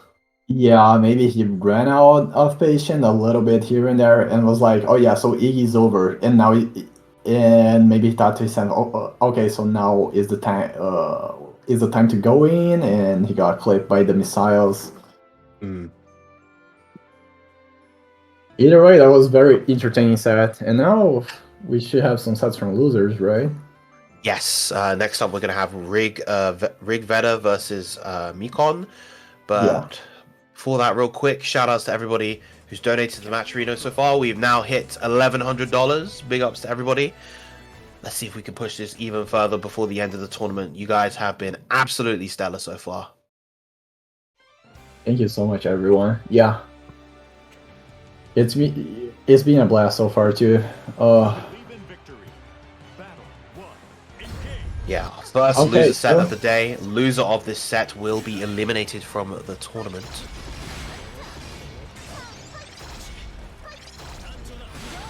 Okay, so Rig is trying to control this ring with projectiles and traps. Okay, and Nico finds a hit, and Rig is in the corner now. Tries to mash his way out with Jewel. Oh, okay, teleport out, like we have seen before. But I would say that Lancelot also has a very, very strong option for getting out of the corner, which is the wall jump. Yes. We have seen it there. Not quite as strong as it used to be. You can't do like the ultra instantaneous wall jumps that you used to be able to do before, but still a very good option for getting out of the corner. Yeah. And the throw, enough to seal the round.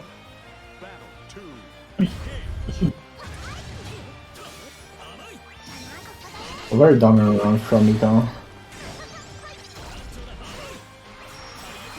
He's up to Rig to answer this. Good block so far, and a sweep. Okay, but the EX teleport.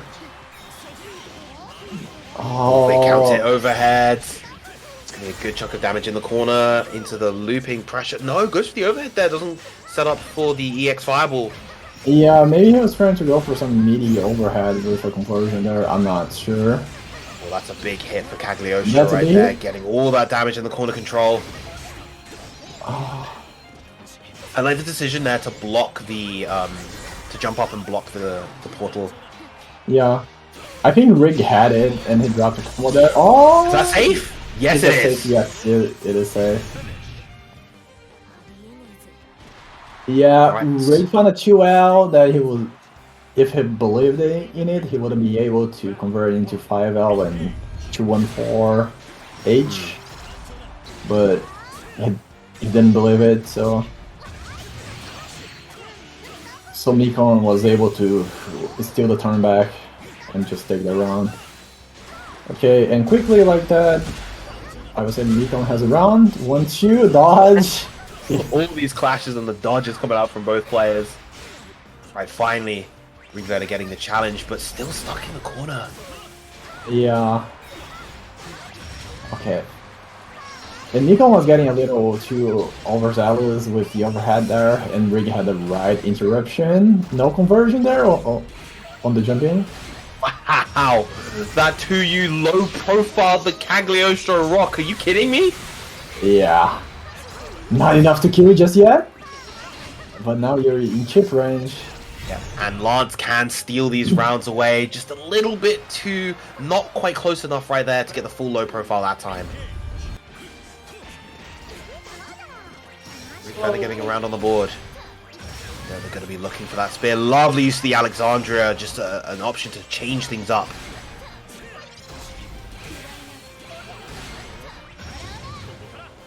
Now Nico is the one that was blocking. Wall jumps out. But then we have the forceful teleport to just find a better screen positioning.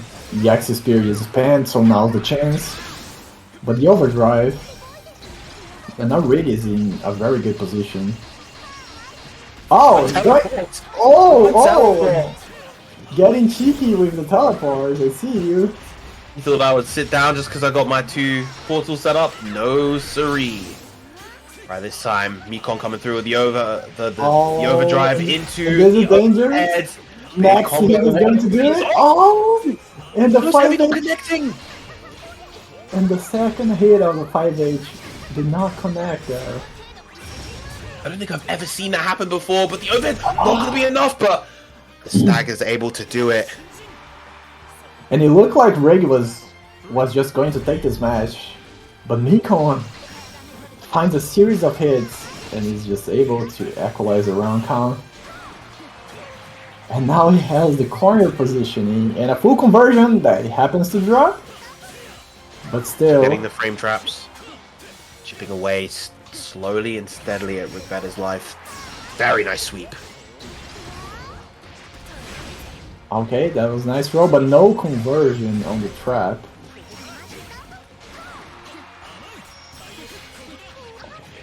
Pauses the way out. Oh, not ready right there to block the double high, and Mekon gonna take game 2. Looking Whoa. real solid throughout the set. Yeah, you look for a moment that Mekon was going to maybe lose this match, but very, very strong presence of mind to just steal the round right back. Okay, but he drops the conversion, but still has the corner positioning, so... And these players are just stealing the turn from each other. Well, no punish on that sweep right there. Yeah, that's a sweep perfect. block win. That's a perfect situation to challenge Cagliostro in that instance. Great 2H right there. Gets a full combo. Okay. Trying to go for some kind of fancier combo there, but... Oh, Jail not gonna hit its mark, unfortunately. That OD is gonna miss, and that's gonna be a big combo right there. 1 round away is Mekon from advancing. And can Rigveda answer this pressure that's just been coming at him relentlessly? One throw, and now you got block out this. That was an interesting setup.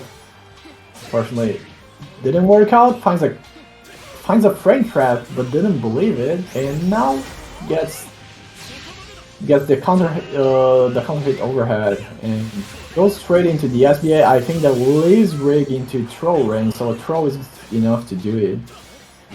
Very, very tough situation here, and no meter to OD or anything. It was just Lancelot just running the pressure, and Rig is not able. A perfect to seal the set for Mekon. Beautiful gameplay at the end right there.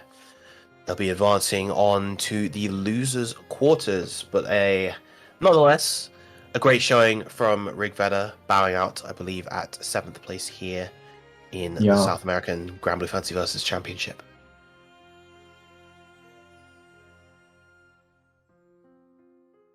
So now we should have. So I believe we have Potential Zoe mirror? Yeah, potential Zoe mirror.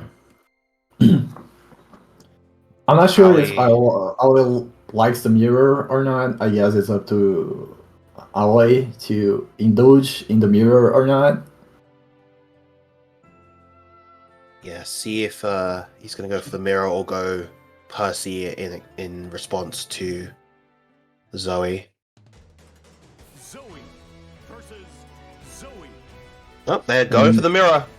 We do Definitely- have Zoe Mirror. Definitely not something that you get to see too often, so I'm definitely looking forward to this. Zoe, in a lot of regions, tends to be a relatively rare character inherently, so seeing two on the screen is a real treat. Okay. Mixed GBX off to a strong start, forcing Aoi into the corner, but a good challenge with that 2M, and now it is Aoi's turn.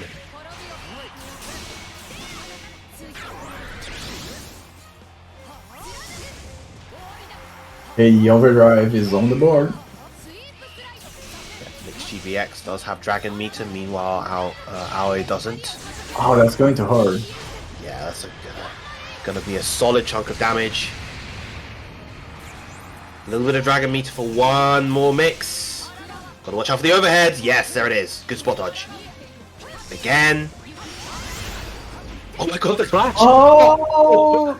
It's GBX landing on the ground first, able to press that light just fast enough for taking that first round. That was a scramble you don't get to see that often.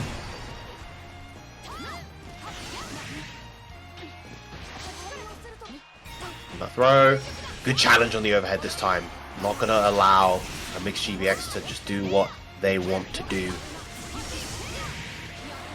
Nice catch against the aerial thunder.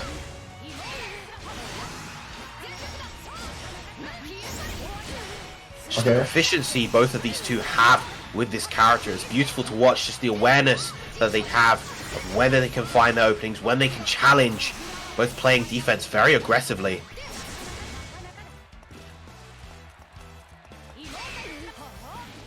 So a little bit of a standoff there. That's going to be a safe BT into a block. Yep. You're dead. Nice and simple. Light Oh, auto it keeps combo really- into the SBA. Yeah, he keeps it the simplest he possibly can. Yeah. I like I that. always like that decision just to keep the punishes very, very simple. Oh, heavy but doesn't get combo afterwards. Still in a great position, gets the low, and this is going to be a solid chunk of damage into the knockdown from the EX Thunder. Good challenge with the 2M. Very, very important to get that challenge right there. That would have been a lot of damage, and the overhead. Now we got a block. Gets tagged by the overhead, but no conversion. And a good confirm from the 2L. And that That should is be able safe to against punish. the OD, and a very nice finish coming out from Aoi in that game. Using using Rush for a lot of his combos. And even just to set up Oki. That's pretty interesting. And now we have a little bit of delay before pressing rematch. I like that from Mixed GBX. Oh, and Aoi starts jumping right in. Okay, good block on the overhead. We get like a little bit of back and forth.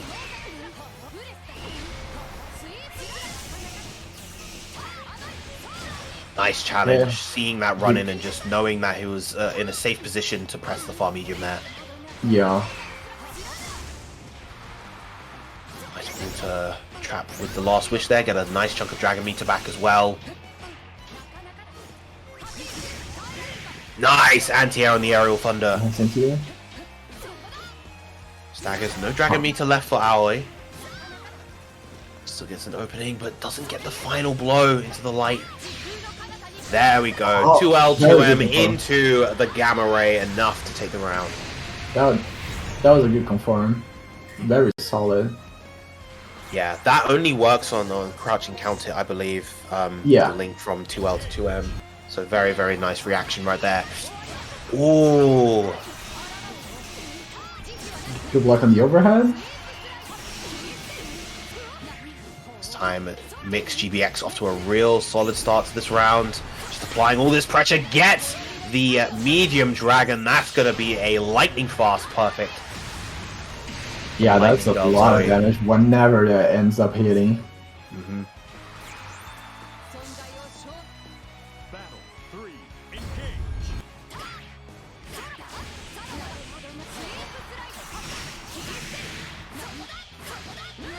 What pick up after the Ace Dragon? That was a beautiful pickup. That was superb play. Block the overhead, and again, challenges his way out of the corner. We're going to get the side switch here, most likely. No, chooses to stay on the same side and get the knockdown nonetheless. Another breath. The overhead ended up hitting. Oh, he can Wow. kill this. Very good awareness. Yeah, even after that explosive start from Mixed GBX, Aoi really turned it around in that game. Now up 2-0. Yeah, and it seems like Aoi is just running away with this, and now it's up to Mixed GBX to find an answer, or else it's going to be too late.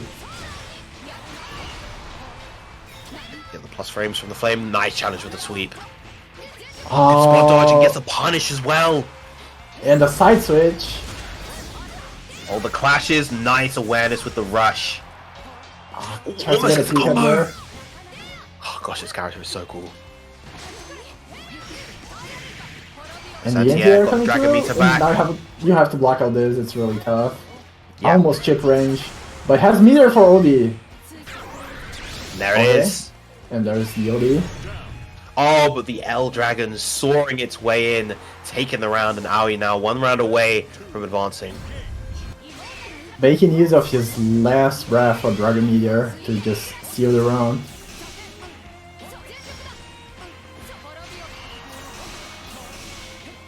Chooses to push towards the corner. No side switches here.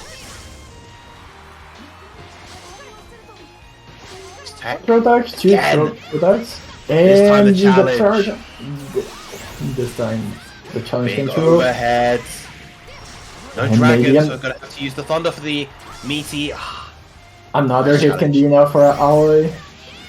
Gets the Yeah. rush confirmed. That's gonna be enough as provided he gonna be finishes this, and he does. Aoi advancing 3-0 versus Mixed GBX in the mirror. Real exciting set between those two.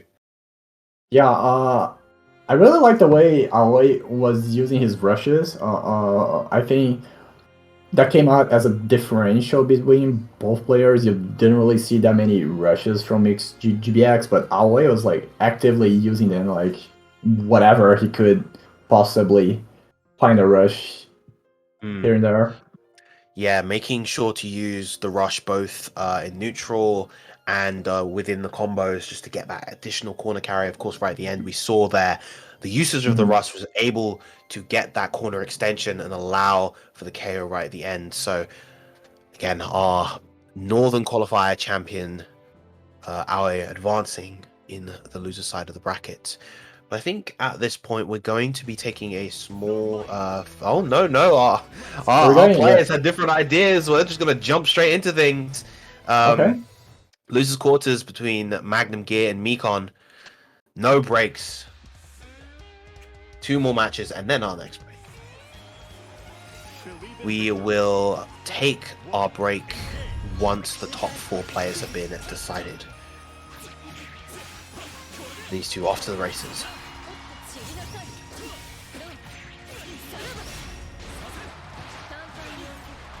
Now, I think something that's going to be... I feel like something that we're going to see quite often between these two, particularly if Mekon is able to establish the offense, we're going to see a lot of those wreckers connect, I feel, in Magnum Gear's attempts to challenge them. COD.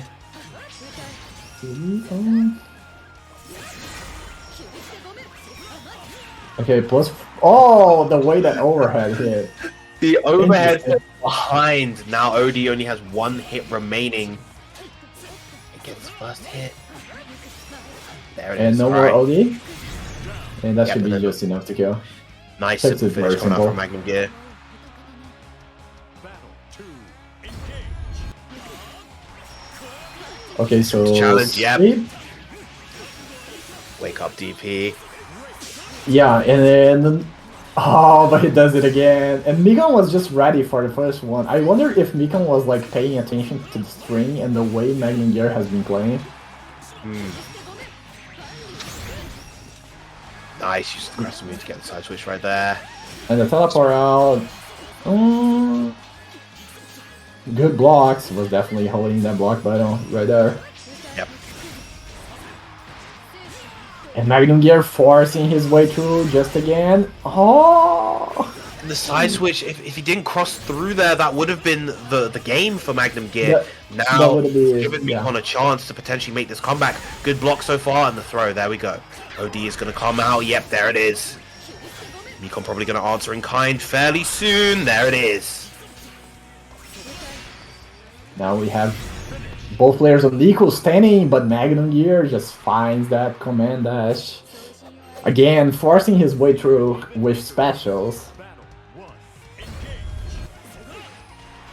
Oh, okay, so Mikon opens up with a sweep once again. Okay, and Punish, that's yeah. punish him. Punish with the far medium.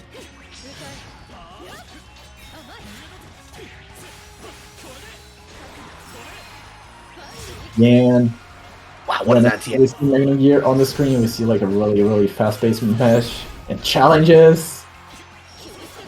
And now Miko's in the corner, but much like was seen before, I think Magnum Gear is not really concerned about keeping the corner. He's more concerned about finding a hit, and he's willing to cross up in the corner whenever possible.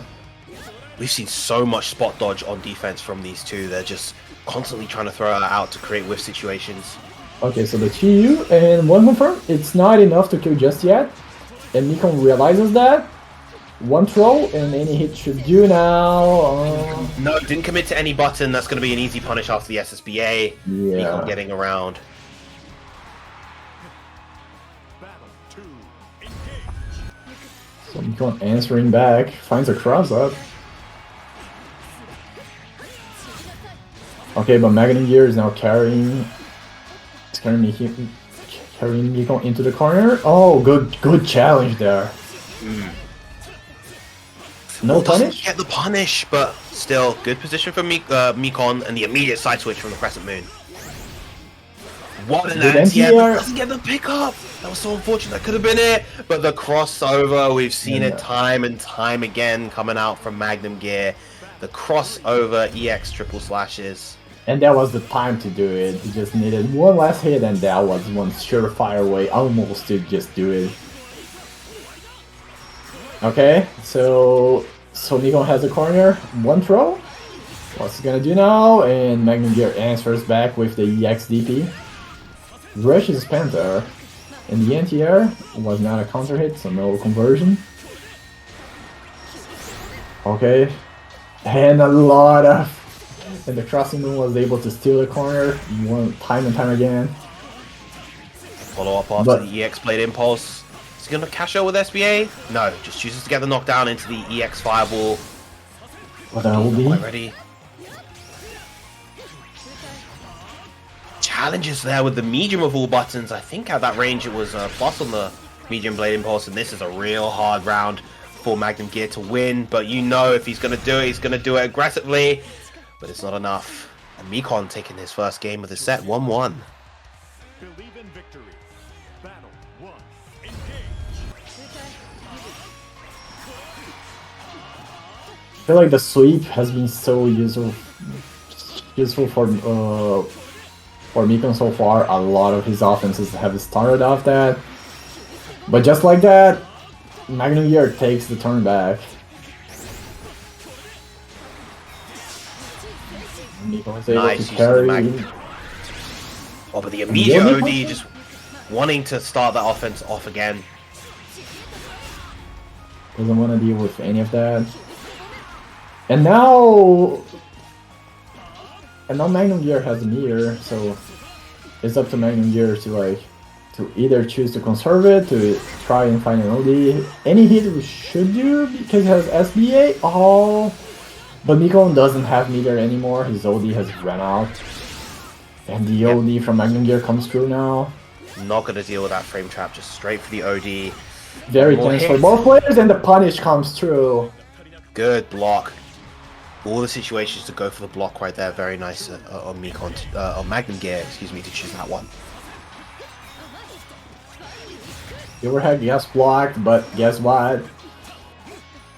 The EXDP comes through. Oh, Mugen Kagura yeah. between the hits of the Rekka, real nice. Gets the opening with a jump L as well. It's going to be solid damage in the corner. No cooldowns on the side of Narmaya. That's going to be a punish. It's a side swap. That's a big opening for Mekon right there. And now the momentum is in their favor. I sense an OD soon, but the anti-air, never mind. The complete faith coming out from that 2H. There it is. There's the OD. Spot dodge, but a little bit too early. The spot dodge was too early. Sliding under the crescent moon, but not far enough away to avoid the Setsuna. 2-1 to Magnum Gear. And just using his specials to just find the last sliver of life to drain the last pixel of health with the EX specials. Okay, plus frames, one throw. Feels like we haven't been seeing too many of those throws from Magnum Gear throughout this particular set so far. We saw them a lot in previous ones, but haven't been coming out too much. Right. But loving these proactive air-to-airs that we're seeing from Magnum Gear just to answer against the 22H turbulence coming out from Mekon. Again, OD not allowing those frame traps to happen in the corner. Oh, these right back though, and Mekon has a chance now because Magnum Gear is corner, trying to force the issue with specials again. Yeah, block button gaming, Oh, great throw, very good throw. decision right there, and gets the opening. That should be And enough to maybe this is SSBA. enough, yeah. With the OD boost is going to be a lot. It's going to be enough. What a that comeback throw. from Mekon in that round! Yeah. Wow. That throw. Yeah, that throw was the moneymaker right there. That really set the tone for the offense right there. And another throw coming out from Mekon. Okay. Good block on the overhead. Oh, with the DP, but no punish. Yeah, not enough range on that light. Unfortunately, count hit on the overhead. This is going to be a big chunk in the corner. 100 meter as well. And it looks One like more hit Mekon will is do just it. running.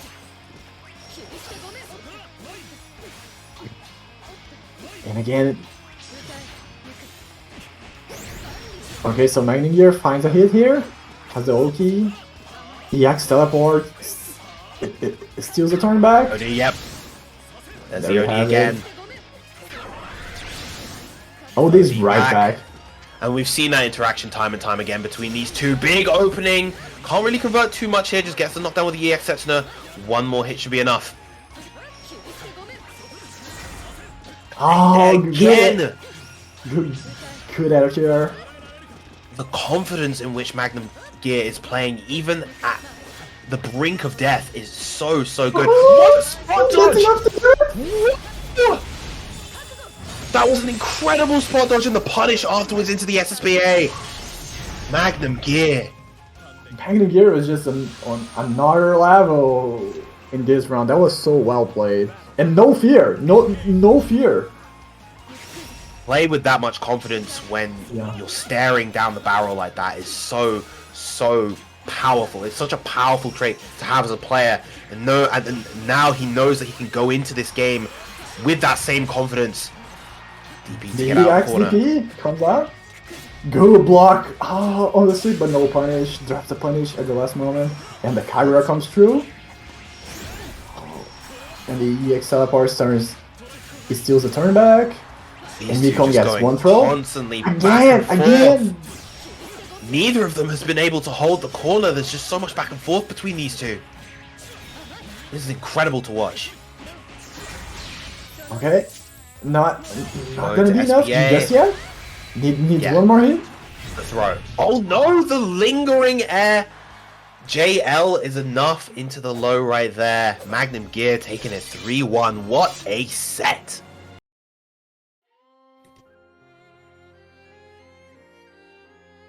Fantastic play. That was incredible. Yeah, that was incredible. Oh, wow. We're not even up to top 4 yet. We've had so many exciting sets between all of these players. It has been an absolute treat to watch here.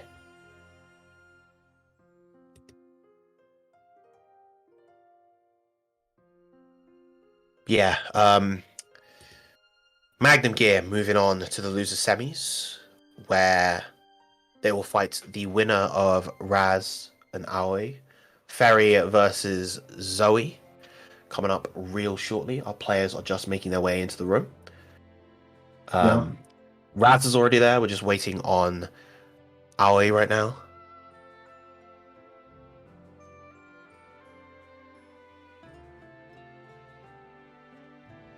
While we are here, I want to thank everybody for the match arena. We have raised over $1,000. It's currently at $1,100.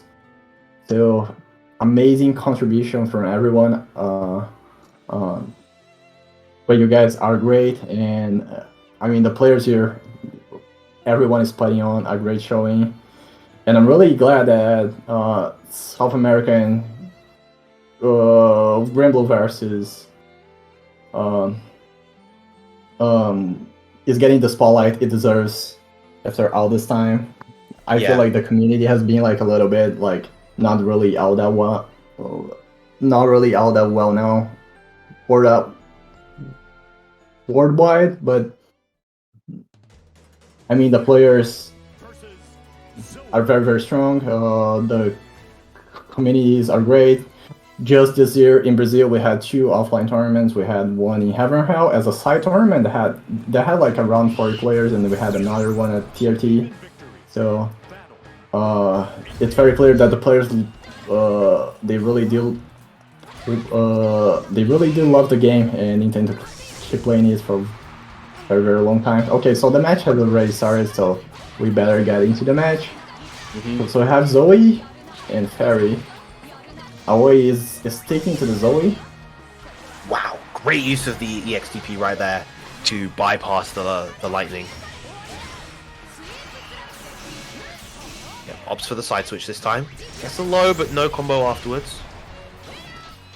Okay, so the side switch there, and good block from Raz. Gonna get a nice knockdown here. Doesn't have Dragon back yet.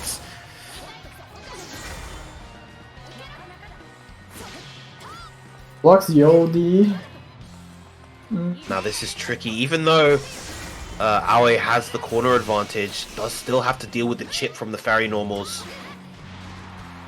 Yeah, Sweet. Ferry is a very strong character on OD, especially because it's such hard to contest her at mid range. So you just kind of keep blocking to try to get close, but as you're getting close, you keep getting chipped down. So.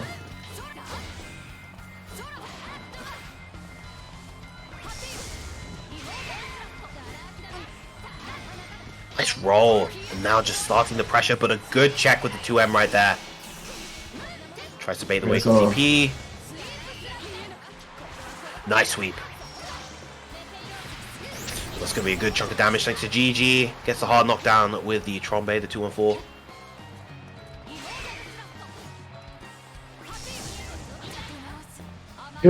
Good spot dodge there. And Raz is trying to take this slowly. Aoi has his back into the corner. Okay. Wow, challenging with the SSBA. I think that's going to hit. Yeah. Good chunk of damage. And more importantly, you now don't have to deal with any install mix because you're in that neutral state. Real nice decision there from Aoi. Very, very close, but still real tough. Mounted to climb. Very, very important far medium right there. Okay, so Aoi is trying to find some chip damage. Any hit I was going to say, I think the far medium as well as the aerial spinning slash are probably going to be the go-to plays. But the elf, the elf fireball getting stuffed a little bit too late on that. Unfortunate for Aoi, but great first game going to Raz. It looked like Aoi was going to run away with it, and then Raz just happened to find a GG. Well, not in range of the GG right there. Yeah. Okay, so plus frames there. Gets tagged by the low, but no conversion. Nice challenge Oh. right there from Raz. Great challenge, yeah, and now you have to block it. Oh no. Challenges it right back with the 5 Too L. far to get the conversion off of the far H. Oh.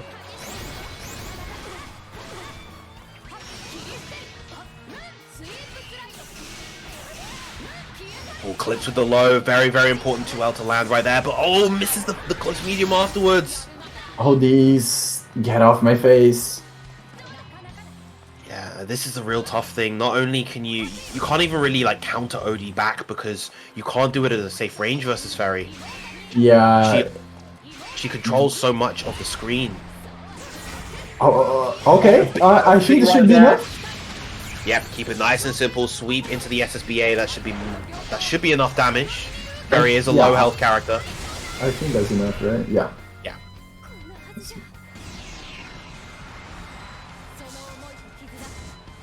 Battle 2. Engage.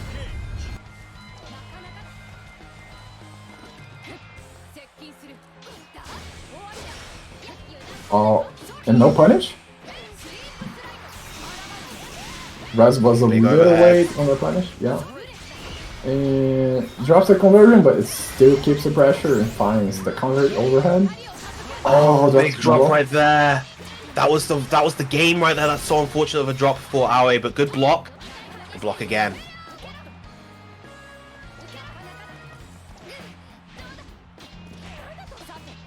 Yeah.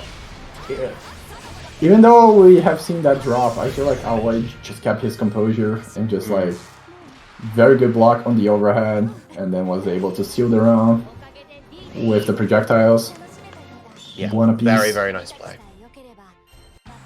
Kept it nice and stable. 1-1. I feel like this is definitely going to be a very back and forth set between these two. I think it's going to really depend on whether or not Aoi can really get those openings. Zoe is very much a character that can play very hot and cold. You know, if she gets those openings, she can do an incredible job of just kind of bulldozing you. But if she doesn't, she has to play very defensive, and her defense is not the strongest. Okay.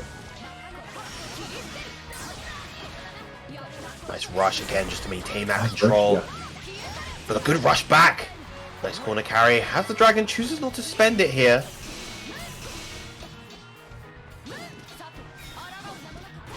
Good blocks. Aoi still has no meter. Still has no dragon meter. There comes a rush. Yeah, dragon meter still on cooldown even after all this time. Yeah, finally it's back. So spends it right away, and then Aoi has a chance. Gets one Big throw. throw. Oh, but no A conversion. little bit too late. I think he needed to go for close medium to make sure that was a bit more of a secure route. Oh, just a little bit too early on that spot though. She's giving him an opening. There's the OD. This could be crucial for Aoi right now.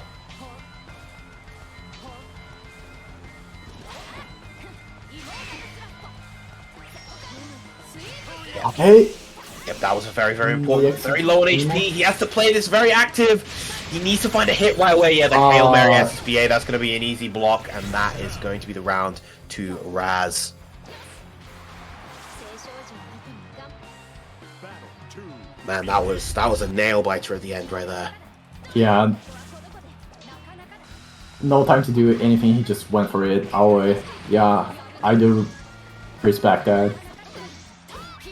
Block on the 2H. Okay. So the Wait, nothing right overhead. there. Not able to get That those was heavy late. though. That was a little too late.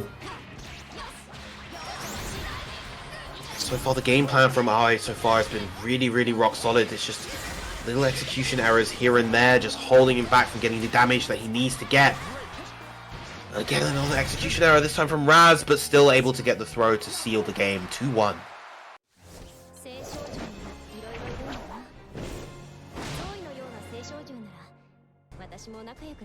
Getting stuck in those, the ferry blender is brutal. You know, you're so ready Yeah. to block you're ready to block the high, you're ready to block the low, but then the throw comes out and you're just like, oh. It just goes horribly wrong. Can't really block everything. You kind of just stick to an option that you think it's gonna work. Yeah. Right, nice confirm off the far medium, gets the plus frames. Oh, Okay, big gets the overhead overhead. right there.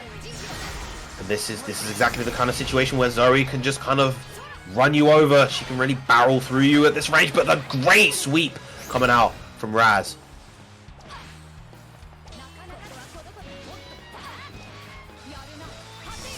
Raz is clawing his way back into the game.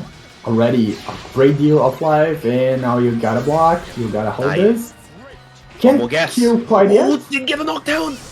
Okay. Goes for the aerial Okay. spinning slash. But now it's really tough. It's almost near chip. Yeah. Great EX under right there. He's going to look for an opportunity probably to make, probably to go for the OD fairly soon. No, just stick Okay. it back. EX is spam. Lock. Dragon is back.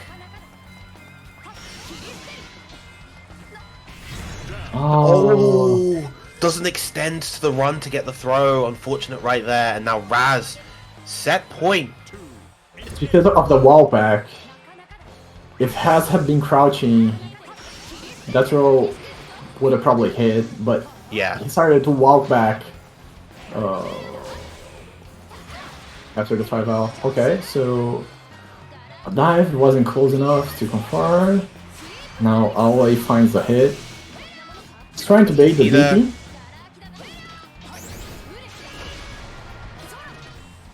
But the defense from Raz finally gets opened up by a throw. Right, there's the DP is right back. That's combo versus crouchers. Gets a knockdown. Now but you gotta block it. Oh, he goes for chip. Okay. Yeah. The chip on the 5U iron ball is very, very high. The knockdown, getting rid of the dragon.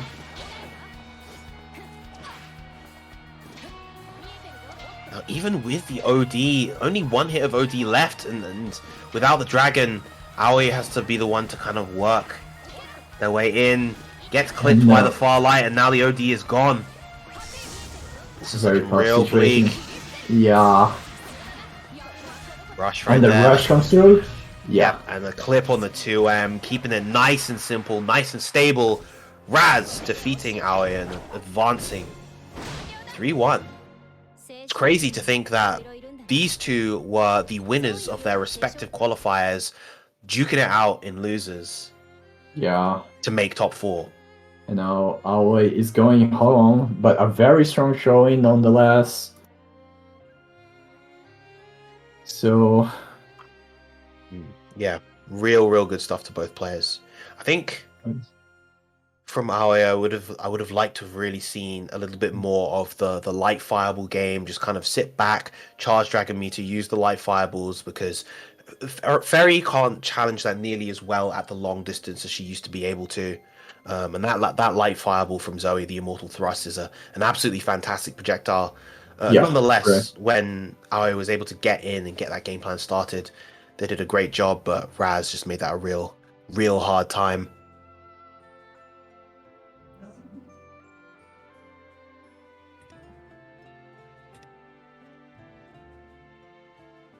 All right, so now that we have our top 4 in place, Hasler and Haste on the winner's side, and Magnum Gear and Raz on the loser side, we're going to take a short break, just for a few minutes, so make sure you don't go anywhere. Stay tuned for more Grand Blue Fantasy versus South American action.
It really does, yeah.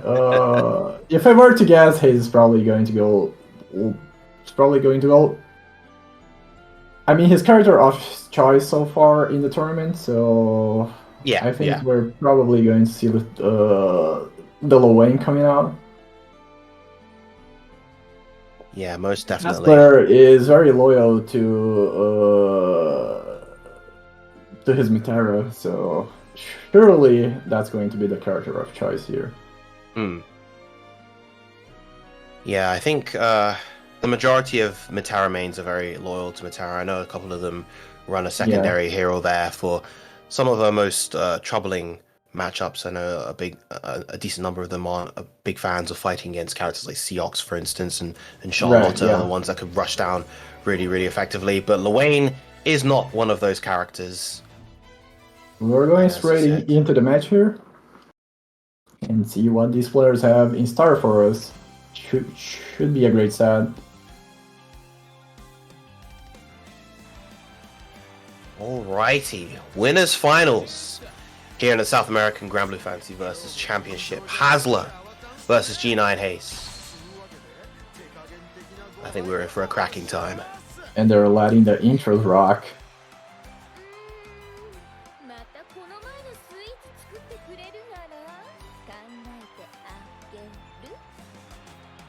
Intros involving Luane are always a good time. They're always very fun.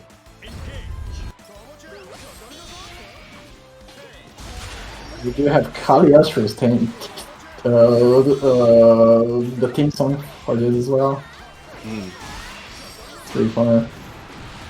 Okay, the Sweet gets tagged by the missiles and overhead on the throwback, but answering right back, Hassler. Gets check hit by with the the little 2L. overhead, didn't believe it. Oh, expected a jump right there. Instead, Haze decided to stick to the ground and run straight towards Matara. Good block the overhead, but the OD comes out. And Real this tough is situation real for tough, Hasler huh? right now. Good spot dodge. Good block. Oh, but he the waited that one time. delay. Real nice. Battle 2. Engage.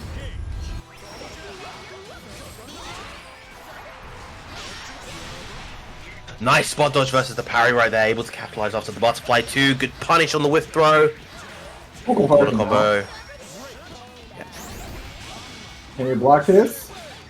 Oh, kind of Goes for the 1H instead of execution 2H. error. Yeah. Still a real nice position for Hasler right now. Good answer, good check right there with the 2L. Okay, yeah, keep it real simple. Yeah. Very nice decision, just keep it simple. Doesn't want Haze to have any opportunity to potentially bring that back with Iggy. Very dominant round for both players so far.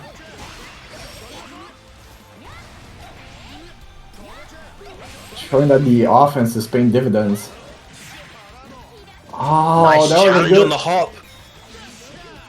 And again, the counting on the overhead, but doesn't get the link into the close heavy.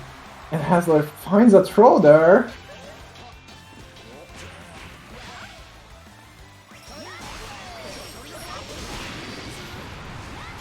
Okay. Nice rush. Very, very And the important rush rush right there. into- The throw into the EX butterfly. And Hasler backed off, chooses to back off. Jumps all the way back. And now that's a real nice hit off the far medium and gets the full conversion into the rush. Very nice showing Very from good Hasler. awareness on the rush there too. Believe in victory. Battle. Hasler up 1-0, showing signs of the dominance you mentioned before at the most recent offline event, translating here to online as well. Good block on the overhead, but Great now roll to get out the corner. there's a corner. Good challenge there. Oh, big damage coming out from the double butterfly. Nice corner Okay. carry as well. Oh, the hop to evade that wake-up throw. The spot dodge as well. Big punish, but not too much damage. Just with the mediums. Didn't have the cooldowns. But that's really tough. Yeah, and Desperation Iggy comes out. Plenty of health on the side of Hasler.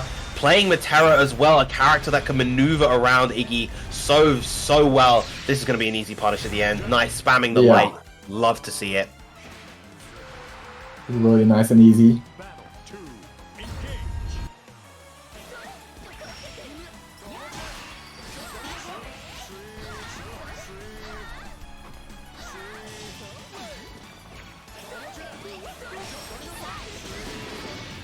Yeah, the thing that's Either players awkward have for yet to find a hit so far.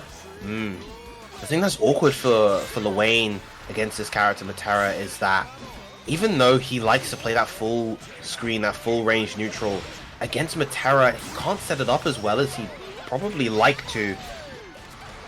Because Matera's constantly harassing with those arrows, the two on fours, 2-3-6. And just contest any kind of summon with like an immediate VX arrows or anything of the sort, yeah. And he finds an overhead. Not really full conversion there. Good luck on the overhead, but the throw! Throws on the minus frames, probably expects an immediate throw from Hasler right there. Yeah. Trading projectiles back and forth, Iggy coming out once again. This is a much more dangerous Iggy than the previous one, and spotted a little bit too early. By the green orb.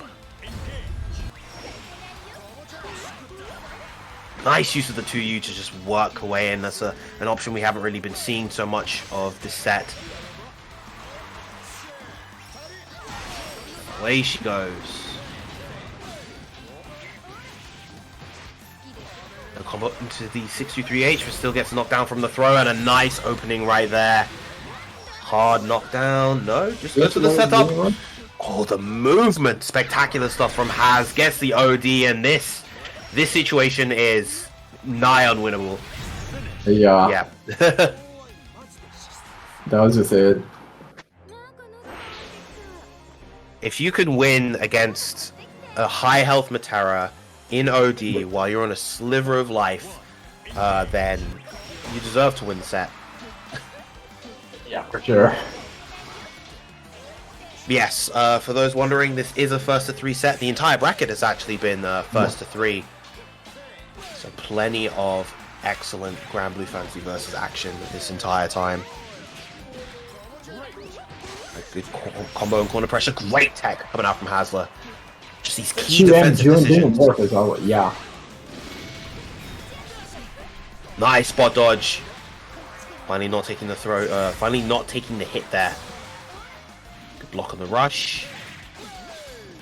Oh, nice challenge, but no conversion. And now Hasler has a chance here. Nice rush out the corner. Bold to do that against a character like Matera, who has, you know, projectiles and various ways to kind of answer that rush. Yeah, that was a good decision because you would think that probably he was going to play for like an Iggy or something to close the match. To close around, I mean, but I mean the rest just worked out. So anyway, so here in the second round here we have Hasler just relentlessly pressuring Hayes. Yeah, just keeping at that ideal Matera range, which is like pretty much the tip of that far H range. And Hayes is below 50% health, and is sticking down, and no meter too. Okay, but finds a throw here, and this throw is really important. Nice whiff punish on the sweep with that. Oh, chases the back shift all the way to the corner. Real nice, and now Hasler on set point. Potentially one round away from stamping himself into the grand finals.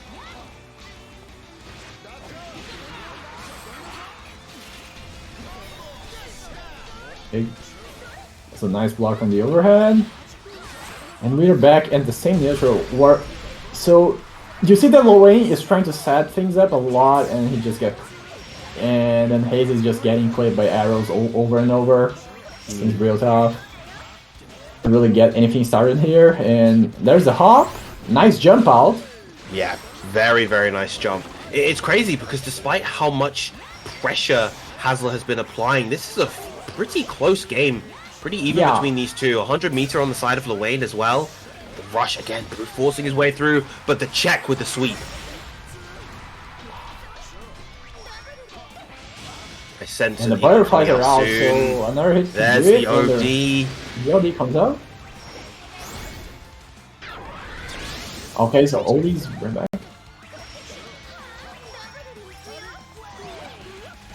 Oh, gets clipped by the low, moving not up. ready to block there. And Had all the time to react, but just kind of crumbled at an awkward hurdle, and now Haste getting a game on the board. Hayes is surviving here. Believe in victory. Battle 1. Engage. And a little bit of time before hitting rematch just to catch like a small brief. I do respect that. In retrospect, Hey, it made sense for Haste not to go for Iggy while Haz was an was an OD, because obviously you don't take chip from Iggy, which is crucial. yeah. Yeah. Back shifts. Create that space.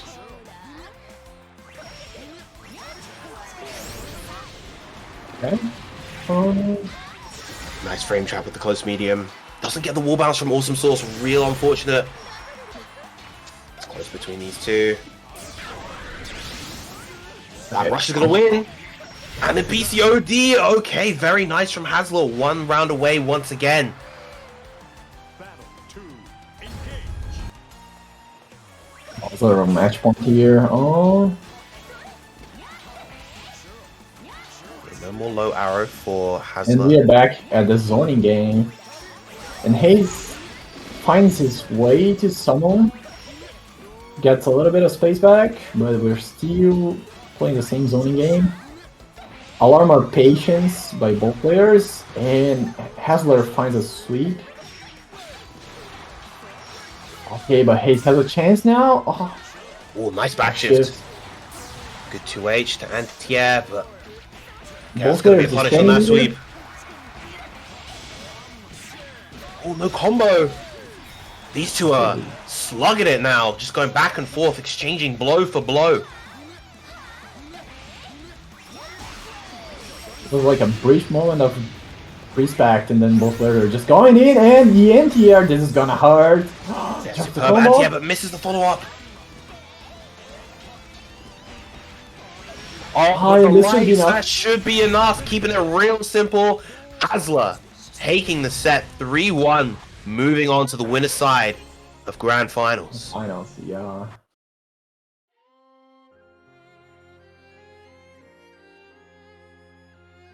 Excellent showing for this struggle tier character. Hashtag bottom 3 in the game.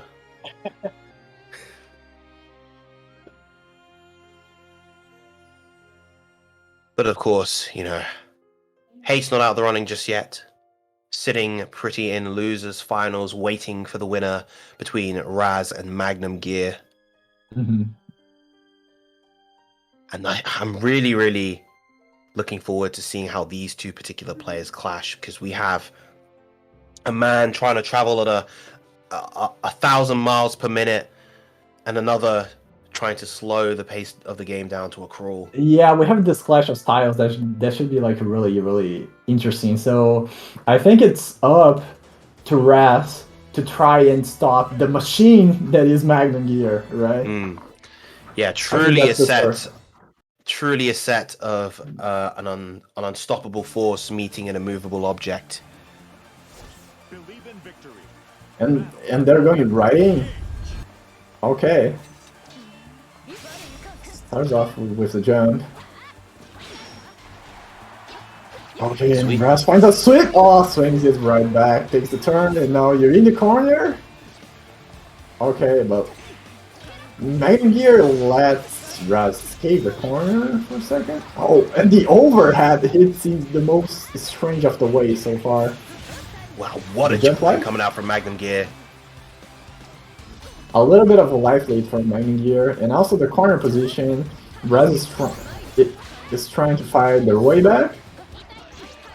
Oh, tries to go for the air to air, wasn't quite close enough. Yeah, we saw a lot of that air to air in the previous set versus Mako, Mikon. Yeah. Sorry, Mikon.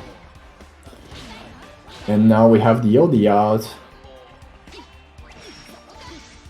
But still, a good hit should close the round for Magnum Gear, so it's really up to Raz to do something here. And Raz gets a hit, and that should be just enough. Yep, the double low in that situation. So many people expect the low into the instant overhead JL, but Raz instead keeping Magnum Gear on their toes. Yeah, especially when you have like a player that likes to go for offensive options like Magnum Gear, the double low can be like a real solid option to keep them on their toes, because while they're trying to do something, they might as well just get clipped by the wall, right?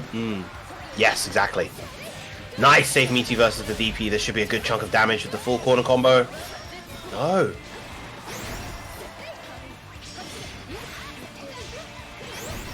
Okay, and now GG's out. Oh! Wow, the DP cutting through that crossover attempt.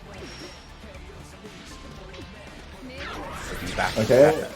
OD, Ferry back OD at is on the OD board now. now. Good far medium. Nice sweep. Oh, almost like...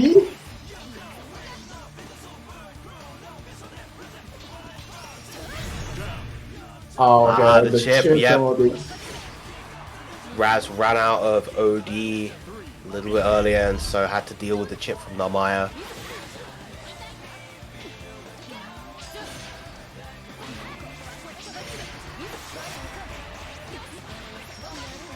The challenge. Side swap. GG. Yep. One wall and side swap. Yeah, we know Raz values that corner positioning a lot more so than Magnum Gear seems to.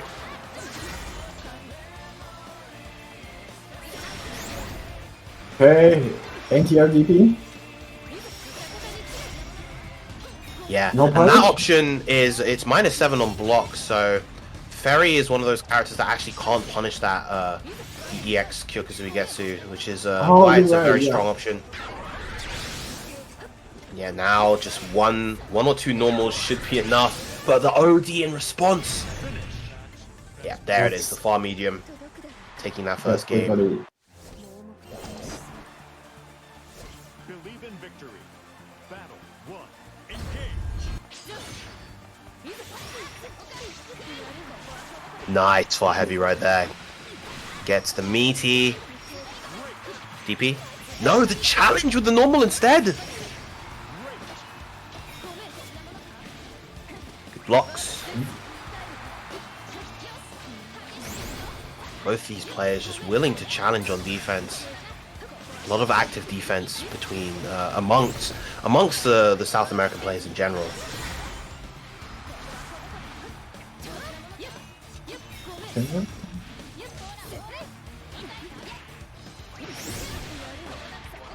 Nice rush confirmed, but not able to get a pickup beyond that. I wonder if the 236H would have been able to get the connection there. Oh, the lights into the SSBA. I think that should still be enough, even against Ferry. Yeah, that should be enough.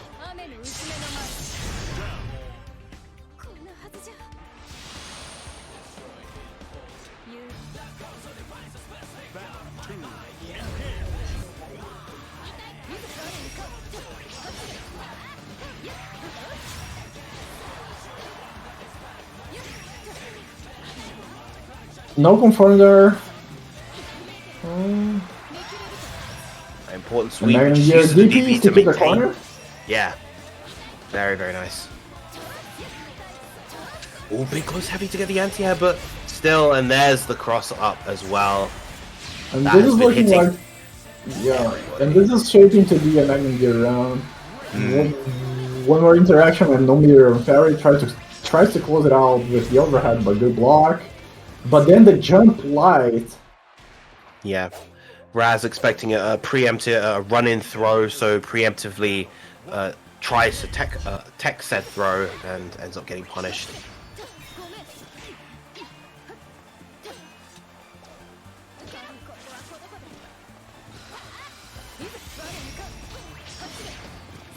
Okay. And already Raz kind of has his back to the corner there. Finds the space back. Okay.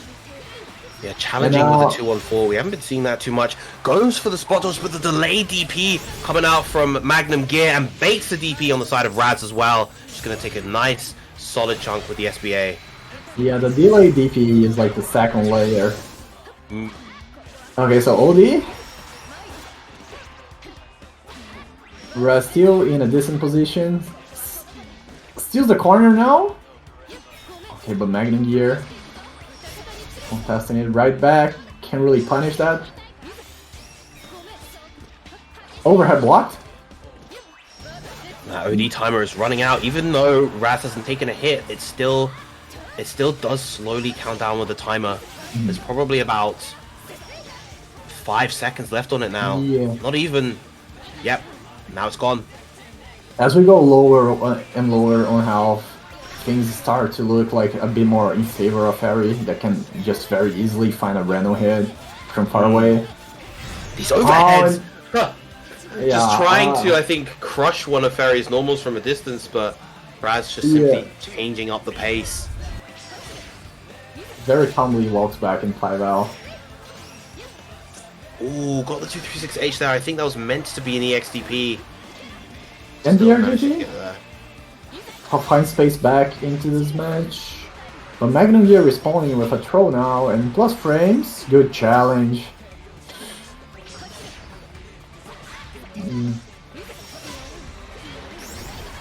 Great 236H there. Goes for the double low. Checks again. Knowing that Magnum Gear hasn't really been going for those immediate DPs.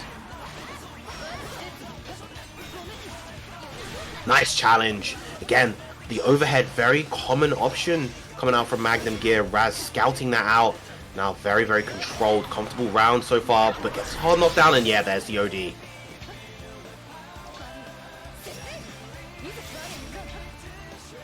Magnum Gear has been predominantly using OD in situations like that. The 2M clipping the shins, and Raz taking game 3. Believe in victory. Battle 1. Engage.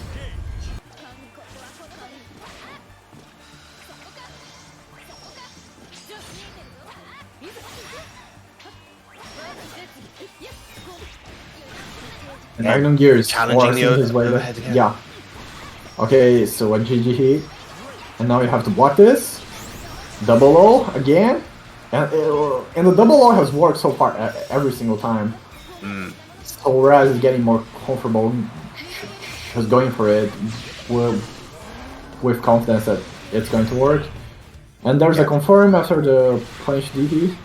Yeah, that was a very, very comfortable round coming out from Raz. Absolutely in complete control throughout that entire round. Yeah, and now it's up to Magnum Gear to find answers now. Yeah, Magnum Gear is going to really have to shift those gears if he wants to get back into this set, and that is the way to do it. Missing the Crescent Moon, unfortunately. Now he's got his back to the corner. Yeah. Okay. So the wrong Back version shift, of- just keep it safe.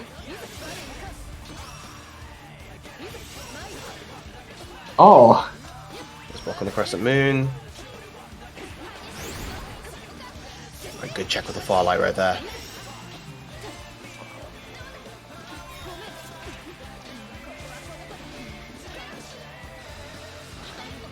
Raz is more than happy just to play on this mid-range. Wow, got the counter hit on the 214M. Rush is going to be that OD, yep. Still, this is a real nice situation. Oh, one more hit and that OD will be gone. There's the throw. Suddenly now, the cards are in Magnum Gear's favor. Oh, with a big bait on the DP. Couldn't quite do a full punish. Almost without health now. Any chips? Going to be now? So close between these two. Both have rush available, as well as back shift. One solid hit from Oh, my precious! But Magnum Gear pressing afterwards. Are you kidding me? The slightly earlier rush from Magnum Gear.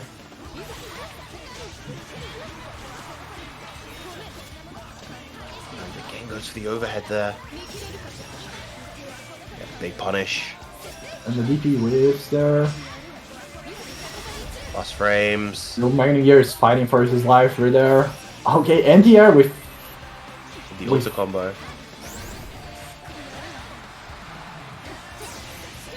okay. Raz is kind of getting back into the rhythm that he had established in the previous round. Nice DP to relieve that pressure. Bit of a mountain to climb for Magnum Gear right now.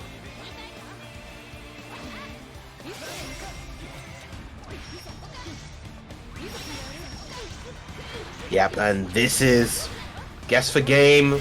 One more hit will do it, and there's the 2M from across the screen. From downtown, Raz advances on to losers finals. 3-1 over Magnum Gear. Magnum Gear bowing out at a very, very respectable 4th place.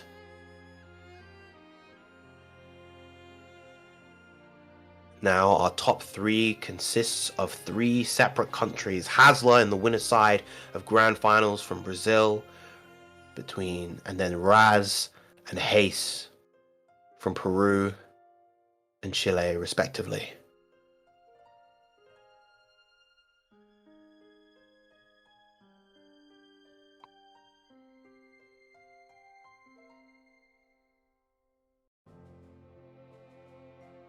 Both players up to the setup, ready to game. Loane, Ferry, Matera are our final 3 characters until the Ladiva finally shows her face here in this top 8 in losers finals against the Ferry.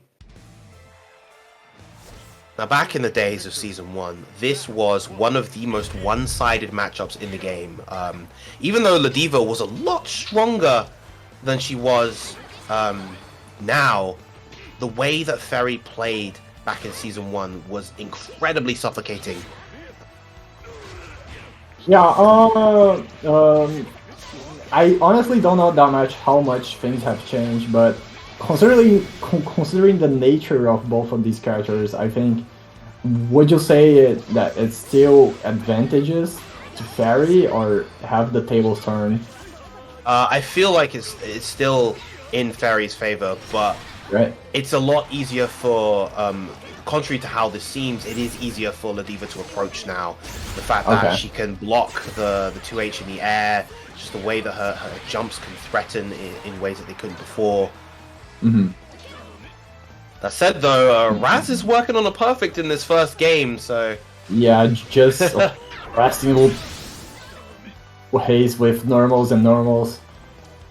And then you have the mediums.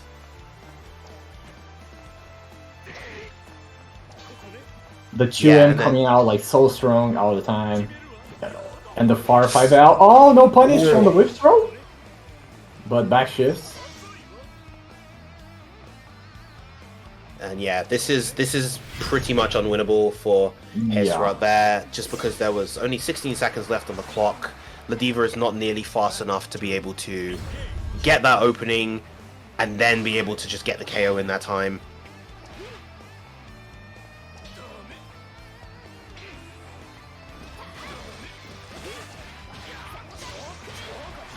Okay, now you have to block GG. Oh, gets the 2L, but no confirmed. Didn't believe it. Still, Yeah, those okay. jumps. Nice So back Hayes shift. had a chance, and the back shift, immediate back shift. I am predicting that most of Razmeter is going to be used in back shifts, just because of how important it is to get away from Ladiva. Yeah, it is absolutely essential to stay away from this character at pretty much all times, unless you have the advantage. Right, here comes the install. Oh, and the sweep comes out. And then things now can get you're in ugly the- now. Now you're in the grappler blender. Oh, misses the confirm, but still gets the count hit on the lariat. One more hit for the round. Oh, okay. Challenge, wow, ballsy coming out from Hayes right there. Raz even. Nice rush, and the far medium to clip the wake up. Hayes And just making the like- comeback. In one chance, one hit was all Hayes needed. Just one hit.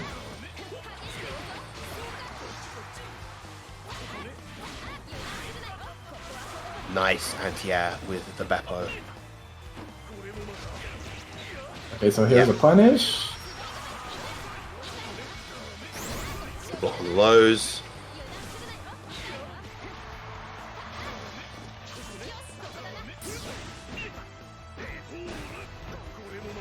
Rush. And that's medium another lar- punish. Spends the Medium meter. Lariats are getting haste killed at the moment.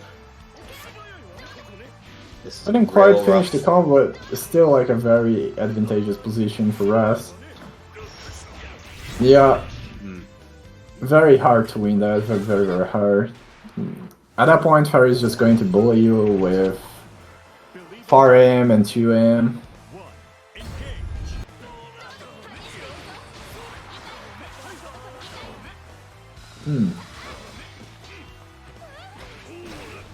Whiff's Ooh, throw? big whiff.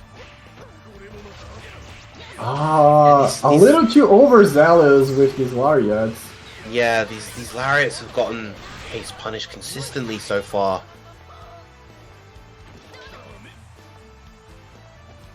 And then we are back at the range Ferry likes to play best. Yep. Raz, of course, just taking advantage of this, and very good NTRDP. That was the right call there. Oh, that was, I think, meant to be a headbutt maybe, rather than the anti-Akamar grab. Oh, goes to the 5U and it hits! Oh, this is going to be a big chunk of damage. And now suddenly you're one guess away from losing the game. Oh, jumps back! Oh no! That is definitely not what he wanted. I'm almost certain that was supposed to be that, and that is going to take the round. It's really interesting the way this hit. It was kind of just pretty much a game at that point, but you worked out. Yeah, it's a very favorable gamble because I think the only thing Ferry can really do there to avoid it is either jump or DP. Because spot dodge will lose, rush will lose, pressing a button will lose. I see. So headbutt coming out. Nice And the sweep. sweep. And now Hayes has a chance here. The sweep is the money maker for Ladiva. You've given her chance. Now you've got to guess twice. Oh, you guessed wrong once. You got one more. You got one more. Alright, she lives. But the OD is not in range. Oh, that's suddenly now it's looking a little bit rougher for Hayes.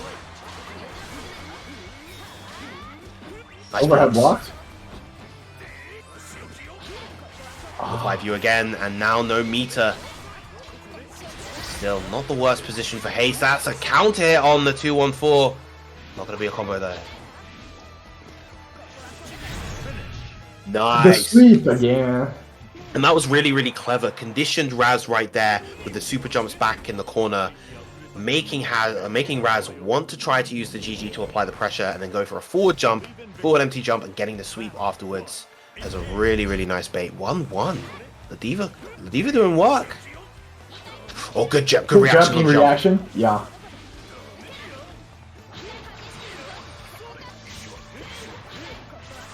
We call that the Ladiva 5U. We call it the boomer check here in Boomer check.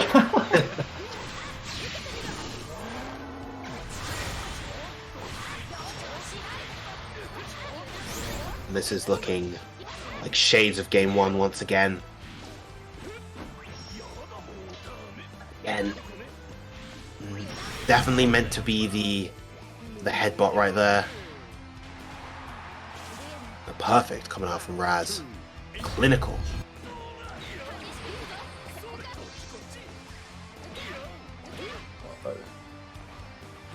Again with the 2Ms. Sweep now. And just creating this barrier. Oh, advances with the dive kick and almost gets in a bad position, but Raz was just ready with the DP there. Again, just missing these inputs on the... I feel like these are supposed to be headbutts and they're coming out as, Yeah. It looks like 63. headbutt to me too. There's a headbutt. Oh, Recess and with the boomer check. 5U. The green, the boomer boomer check. Alright, And SSBA will kill here. You gotta be careful of that. Yes, come on, grab. It's gonna be enough. that was It's going to be good! enough. That surely was because Fairy has low health, right? Yeah. That is a 3k damage command grab as well, without any guts or anything like that. But man, so much power.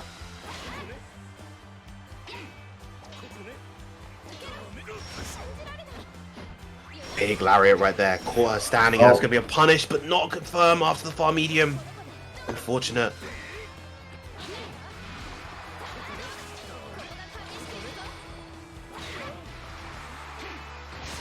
On the sweep. Nice tackle to throw. Oh, rushed a little bit too far. And now I have to watch the instant overhead. Unfortunately for Raz, that was backwards, but another instant overhead is going to get the opening. Still not the worst position for Haze. Yeah, as long as Haze is able to find one opening is all Haze needs. Yeah. Especially the rest doesn't have meter for a backshift, but we have meter soon though. Okay, so 50 meter now. Yeah, these sweeps are just a little bit too tough for Haze to deal with right now. Nice with punish on the lariat. 2-1 going to Lariats, yeah. I feel like these lariats have been getting consistently punished so far. Raz has been doing a great job at just waiting out those and just punishing at the right moment. Yeah, Raz very much doing a good job sticking to their game plan, just making sure that the Diva is not able to get the ground that she wants to. Anti-airing in the spots, anti-airing in those critical spots, and just playing that very, very disciplined ground game.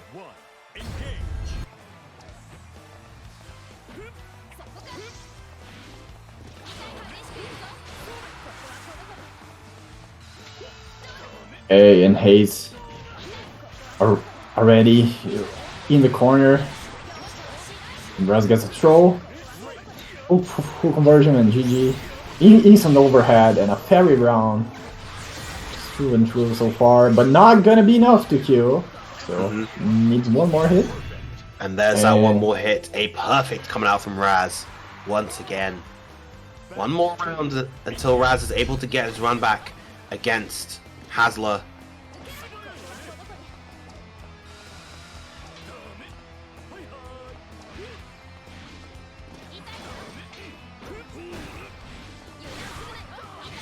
Nice use of the LDP again. Gets a combo off of it as well. Let's jump back. Not going to get caught by those 5Us anymore, it doesn't seem.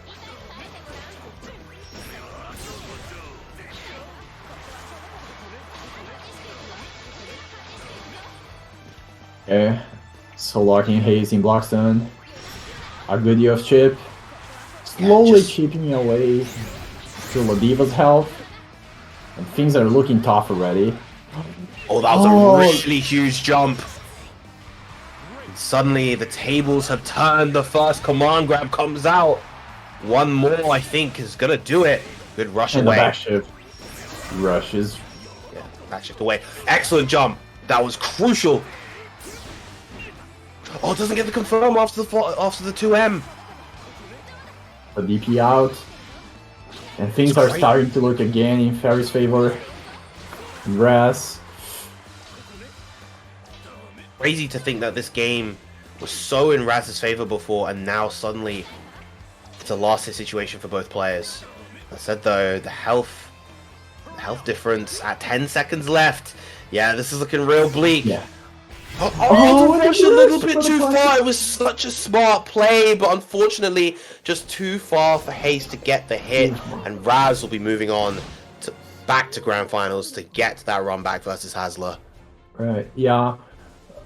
I think the last situation shows that even though it was the last hit situation for both players, the last hit situation on mid range for Fairy is much more advantageous for Fairy than it is for Ladiva. Just find like a small hit, just enough to close the round, yeah. So, but very strong showing from Haze. I really like, I really like their Ladiva. Even though she just came out in the very last match. Mm. Yeah. Yeah, definitely lots of signs of a very practiced Ladiva, of course. Just lots of good gameplay aspects. But yeah, against Ferry, it's still very much a tough time for Ladiva. Ladiva has a tough Yeah. time versus quite a lot of characters, but she'll always have that explosive factor of just being able to exercise her right as a grappler against whoever she's fighting. Mm-hmm. Yeah. And it felt like Hayes had some deal of knowledge on how to fight Fairy as a character. Like a couple lariats weren't really working out and stuff, but if it felt like Hayes had a good game plan going into that match. But yeah, of course, it's a tough match. Raz played fantastic, and now is sitting in loser side grand finals against Hasler in winners. So I ran back from winner semis, I believe. Yes. Winner semis or Which- winners finals, one of those two. Yes, winner semis. Yeah, which was already like a fantastic side. You went down to the last round, I believe. So I think we are in for a treat here.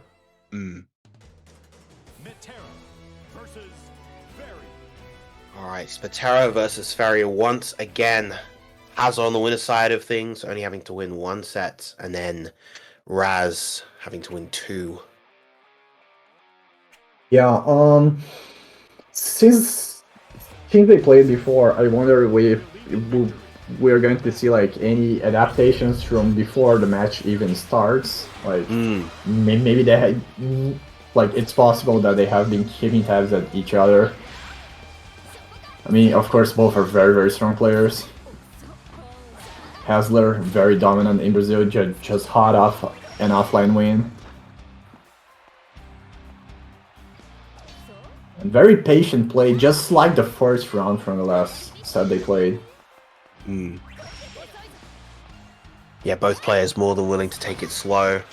If it's going to play anything like how we saw in the winner's semi set, though, these two will eventually start ramping up the pace as the set progresses, I believe.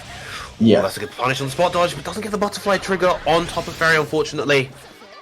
And there's the OD. Insert overhead, but the GG was too far. And then have the butterflies again, and they have to block that. Gets split by the low, and the extension all the way to the corner. And one throw, any hit should do it now. Yep, OD is gone. A ton of chip on the side of Metera. That is a pretty much a checkmate situation. Asler was more than happy just to take the chip.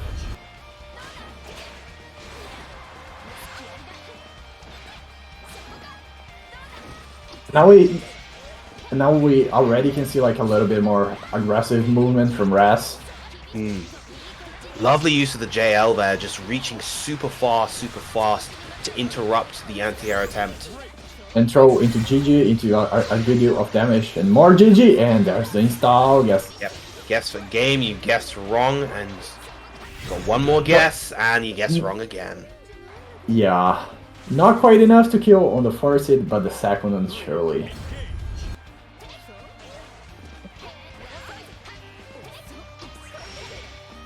Okay, now we see Hasler trying to move forward a little bit with hops and more aggressive projectile use. And he has Raz in the corner now, so full conversion. And we're gonna see the butterflies. Goes for the overhead, but the nice EXDP out. Yeah, great challenge coming out from Raz right there. Get the full corner combo, going to set up into butterfly after this. No! Yeah, even though Hasler got the double overhead, he didn't quite believe it, and then the OD comes out, and now Raz has a chance. Good block! Yeah, And another excellent block on the blocks. overhead. Right. Hasler now having enough meter to rush. We've seen Lady loves to use that rush so often. Yeah, but oh, good block on the overhead again. But the chip from Ferry. Yeah, it is gradually very mounting early. up. This is very close. Good roll. Doesn't confirm after the 2M, but is able to get the KO nonetheless. 1-0. And the roll there was so crucial. The roll there, just timely. It shows the presence of mind that Hasler has in these moments that are just do or die. And right there, he was able to go for the roll, and we got the throw right after, just to seal off this first game. And Hasler is sitting on winner side, so we have the added pressure that Raz is on loser side, down 0-1. We're going to see if Raz is able to come up with answers, but I mean, the first game was very, very close. It's very hard to say what's going to happen. Okay, the sweep. Solid damage, and keeps the EX butterflies as well for when he gets the corner advantage. EX knockdown. Oh, doesn't convert after the great fall. Yeah, that drop was very important. And suddenly Raz has a chance at life here. Even though Raz has to do like a lot of work, it's very behind in health. Yeah, but this corner positioning is great. The rush again coming out from Hasler. Ooh, almost gets the anti-arrow. And a little bit of connection issue, perhaps, but I mean, it's still going. Okay. Not delay-based gaming. Not now.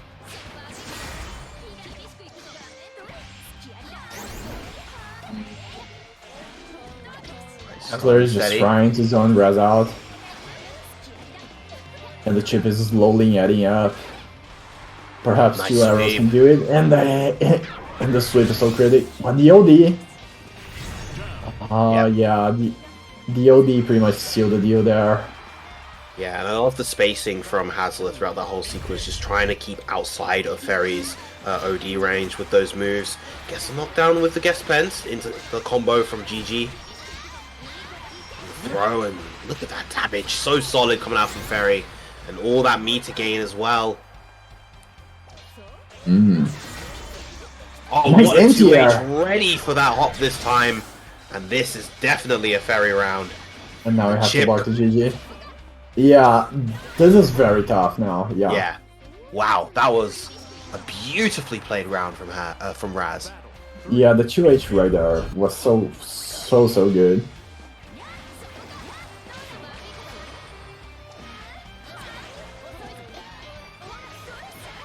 Okay, and Hasler had a little bit of pressure going, but it's right back in neutral. It's in the range that Ferry likes to play now. Sweet. A little bit of a scramble there, and now you have to block GG. Spins the meter. Interesting. Another hit will do it. Yeah. Oh, excellent block on the overhead right there. Dear lives.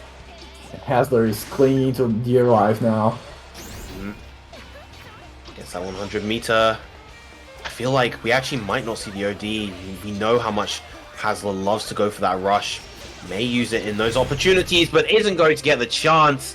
The 236H piercing through and getting a game for Raz. 1-1. Very strong answer. Both players are taking their time before pressing rematch.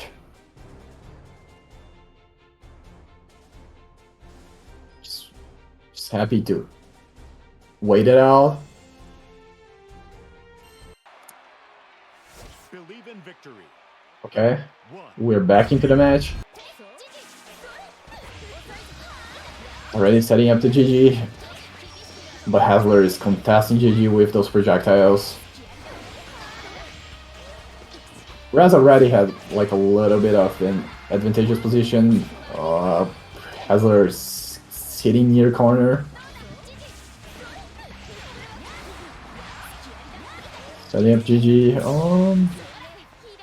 Nice rush. And they use the rush. Corner control. Rush is right back.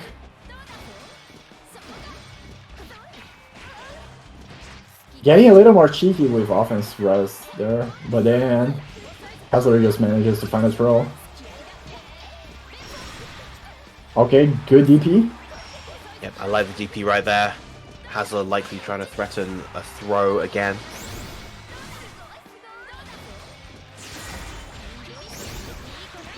Not enough to just kill yet, I think. Or maybe... Yeah, but then he Oh, gets the GG and the instant overhead. that was such a cheeky little mix-up right there at the end. Yeah, because... I think at that point everyone was wondering, like, is it gonna kill? And then while everything was going on, Raz was just like, okay, I'm just gonna reset and go for instant overhead, and he just caught Hasler off guard. Yep. Very nice. Well, Hasler getting forces a like the solid opening, butterflies, good luck on the overhead, but the hop goes over the throw, but no full confirm, a little bit of an execution error from Hasler. But Yeah. still a very strong position on the second round. Oh, big 1H there. That's gonna be a full combo. And I really like the decision that Hasler made earlier to run forward and then go for the hop to bait out the throw tech attempt.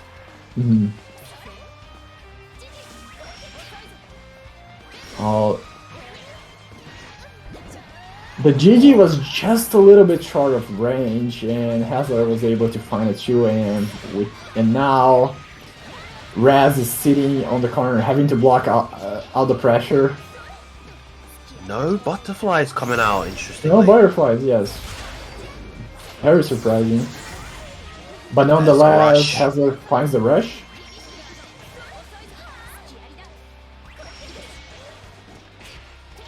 And now maybe Hasler is trying to play for projectiles because, oh, he finds a hit, not just enough, but butterflies. Yeah. Base the OD. Very clean.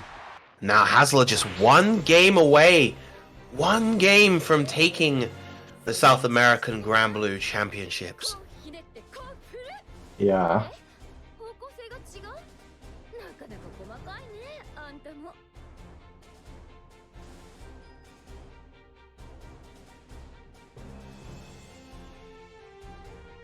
Once again, just Again, the players are just breather. taking their time. Yeah.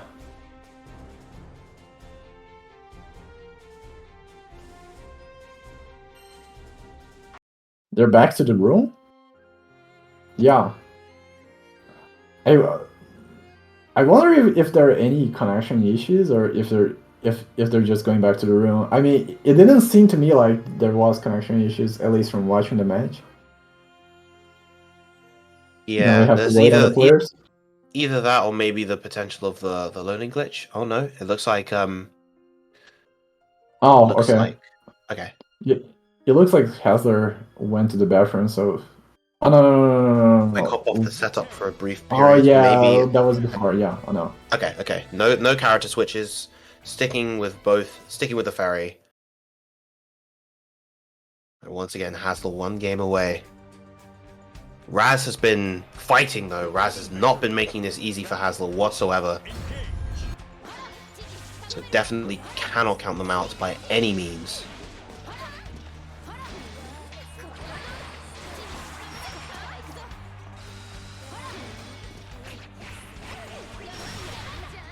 Nice DP right there. Keep Very DP Hasler on pinned in the reaction. corner.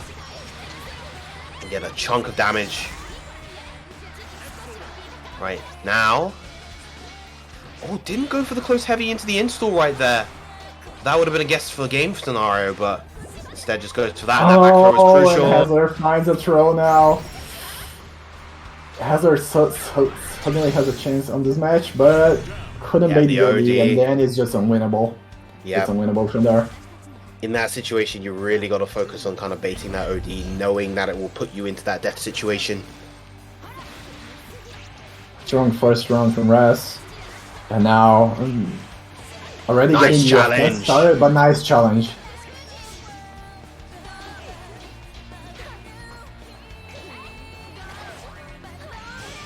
Okay, the bird flies out. More projectiles. Raz trying to play at the mid-range, and the DP gets blocked, and that's a punish. Wow, we're already seeing, we saw a relatively uncommon option from Hasler come out there with the TK arrow. We haven't seen too many of those throughout this whole top 8, to be honest. And now only one hit of OD left in Raz's tank. Can't afford to get clipped by anything, otherwise you're going to have to deal with Matera on over half her health, chipping you away with far heavies and all manner of moves. Yeah, if OD ticks out for Raz, then things start getting kind of tough. Yeah, just now there's no meter, and now you're just on a timer. Yep. And it's not even like you can just press forward either, because, you know, if you're getting too comfortable with pressing forward, Matera will hop in and intercept you. And yet there it is, just sniping the far heavy attempt with that EX arrow. And now 1 round away is Hasler from becoming your South American Grand Blue Fantasy versus Community Champion. Okay.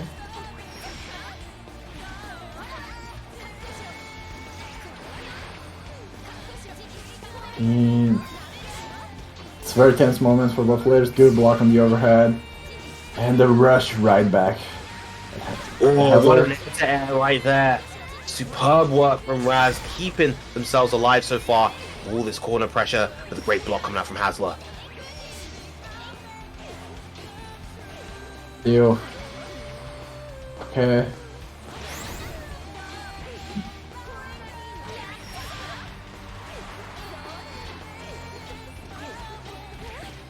Double hop, double overhead, but good tech on the throw. And Hazard is being really cheeky with offense, but fails to block the OD, and now it's really hard.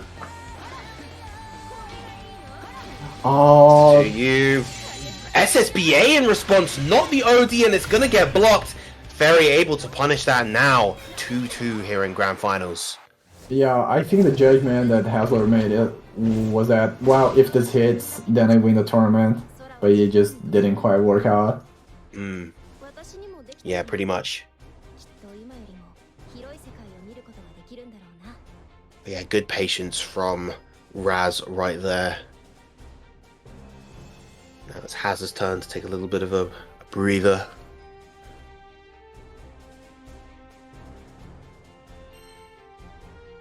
Alright, ready with the rematch. I feel like Raz actually might be getting loading glitches. There's actually a chance that might be happening. Yeah, they're back to the room, but I mean, it seems like the matches are just playing out fine, so...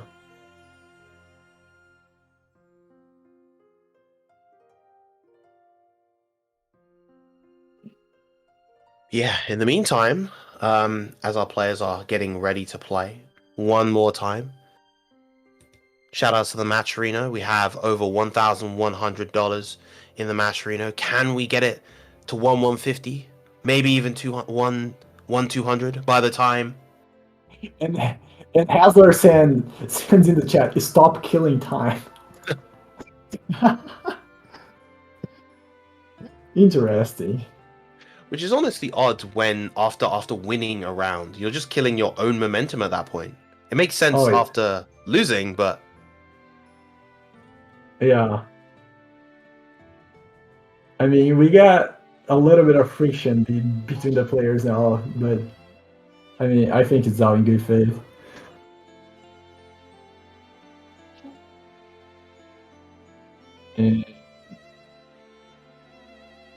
And I mean, I guess we're just waiting it out.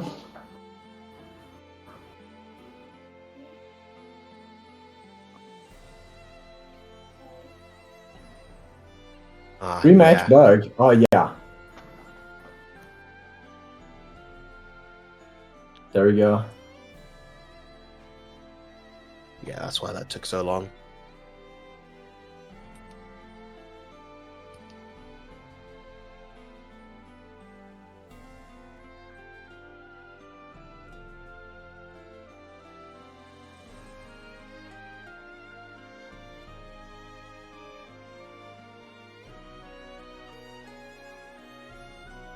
Yeah. All right.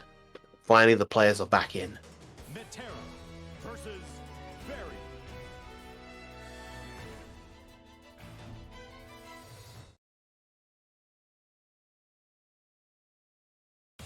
Okay, so we have 2 and 2.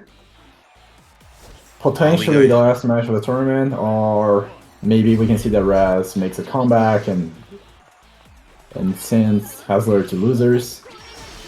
It's a very decisive. It's a very decisive match here. Okay.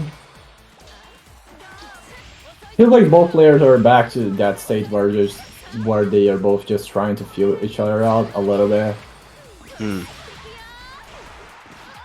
Big EX arrow goes for the empty low, gets a hard knockdown into the double butterfly. Oh, Great bait on the DP. And Gonna cash out Goes with straight SBA. Not gonna get the Yeah, KO right here. yeah, maybe Hasler is going to like another hit, like another throw should be enough to kill or something. But yeah, Hasler, he does make the call to spin the SBA. And now it's really hard. Oh yeah, that was the OD. I was gonna say that it was really hard for Raz to OD, but then ends up finding time to go for the OD after the dive. But then we just have an empty low just to close out the round. Yeah. And it's tournament point for Hasler. Believe it or not, that empty low ended up actually punishing that dive kick. When that dive kick being very whiff punishable. Nice challenge with the 2L from Hasler. Great throw. Just maintain that Block on pressure the with the overhead. overheads. Lovely DP.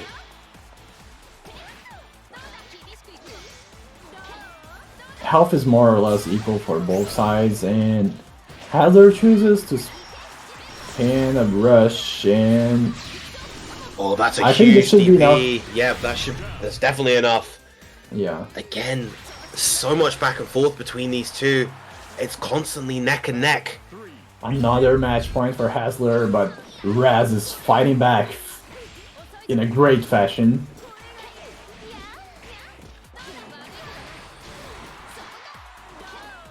Not letting the tournament sleep up.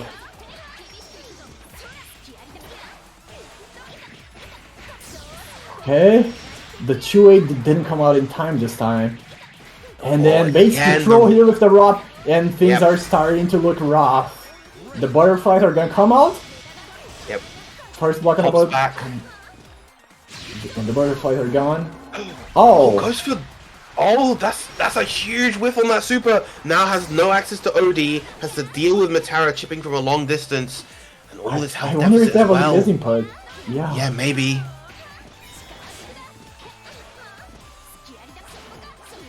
Okay. And Hasler is trying to take this slowly. Welcome the overhead. Alright, both players now have access to rush. As they're using theirs. Oh, the anti-air, and that is gonna do it!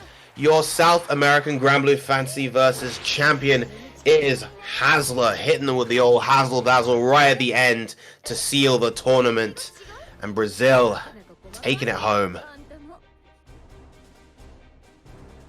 Very hot from his momentum and TRT, and I think at this point it's very safe to say one of the strongest, one of the stronger, if not the strongest player in Brazil, Hasler with his Matera. Great showing on this tournament and really great sets all around. Yeah, absolutely superb stuff.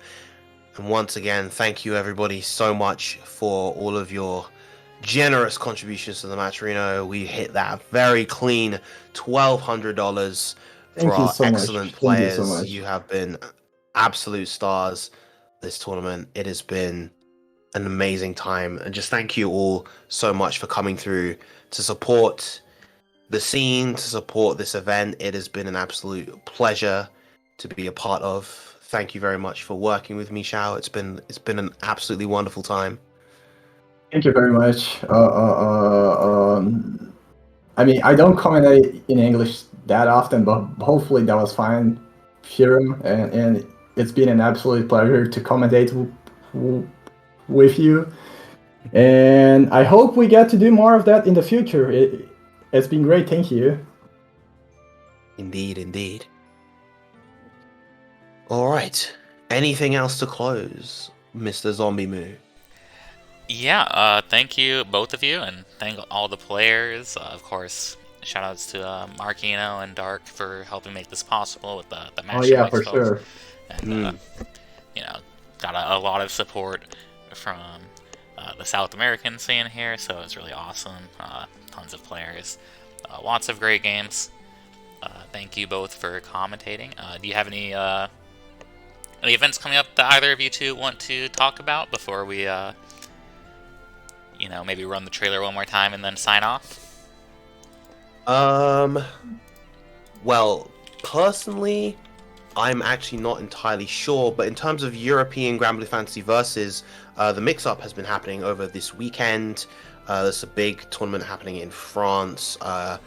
The majority of the bracket up until top 8 happened today, and then tomorrow, i.e. Sunday, is going to be the top 8 for that, so you can check that out. In terms of future stuff, we're going to be having a new season of Clash of Champions hosted by the one and only Margin 10 Shinhan, which is always an incredible series to watch in terms of being able to display the highest level European Grand Blue Fantasy versus action. So, yeah, those are the main things, I guess. And aside from that, feel free to follow me on Twitter, I guess. Yeah, definitely give Yeah. both of our commentators here a follow on Twitter. Drop their Twitters in the Twitch chat, and then Shao, if you want to go ahead. You got anything coming up, or any South American stuff you want to promote, or anything like that? I believe so we're not sure yet if there's even going to be like a Grand Blue side tournament or anything of the sort, but one of the tournaments that's coming up in Brazil, I believe it should be December 3rd and 4th. It's called Battle Collision. I mean, they're going to have like KKF, Street Fighter, and all the mainstream games, and we do have a lot of folks that are running anime games like Under Night and some other games. I believe Zaid is running. It's probably running Blaze Blue. Also, I think Ogon as well. So we do have like a lot of anime fighting game tournaments running as side tournaments, and it's going to be in the same venue as Having Our Hell ran in April. So it should be a great tournament to just come down and go. We're not sure quite yet if we are going to have a Grand Blue side tournament or not. I believe that's still to be decided. But I do think that if you're around Brazil, in the area in December, that's the tournament you should be looking forward to. So, okay, yeah, and for me, I think that's all. And if you can drop a follow on Twitter, I would be glad. And thank you everyone for coming through and watching. It's been amazing to commentate with everyone. And also, thank you, Zombie, for running this. It's been like such an amazing event, and I am very glad to help.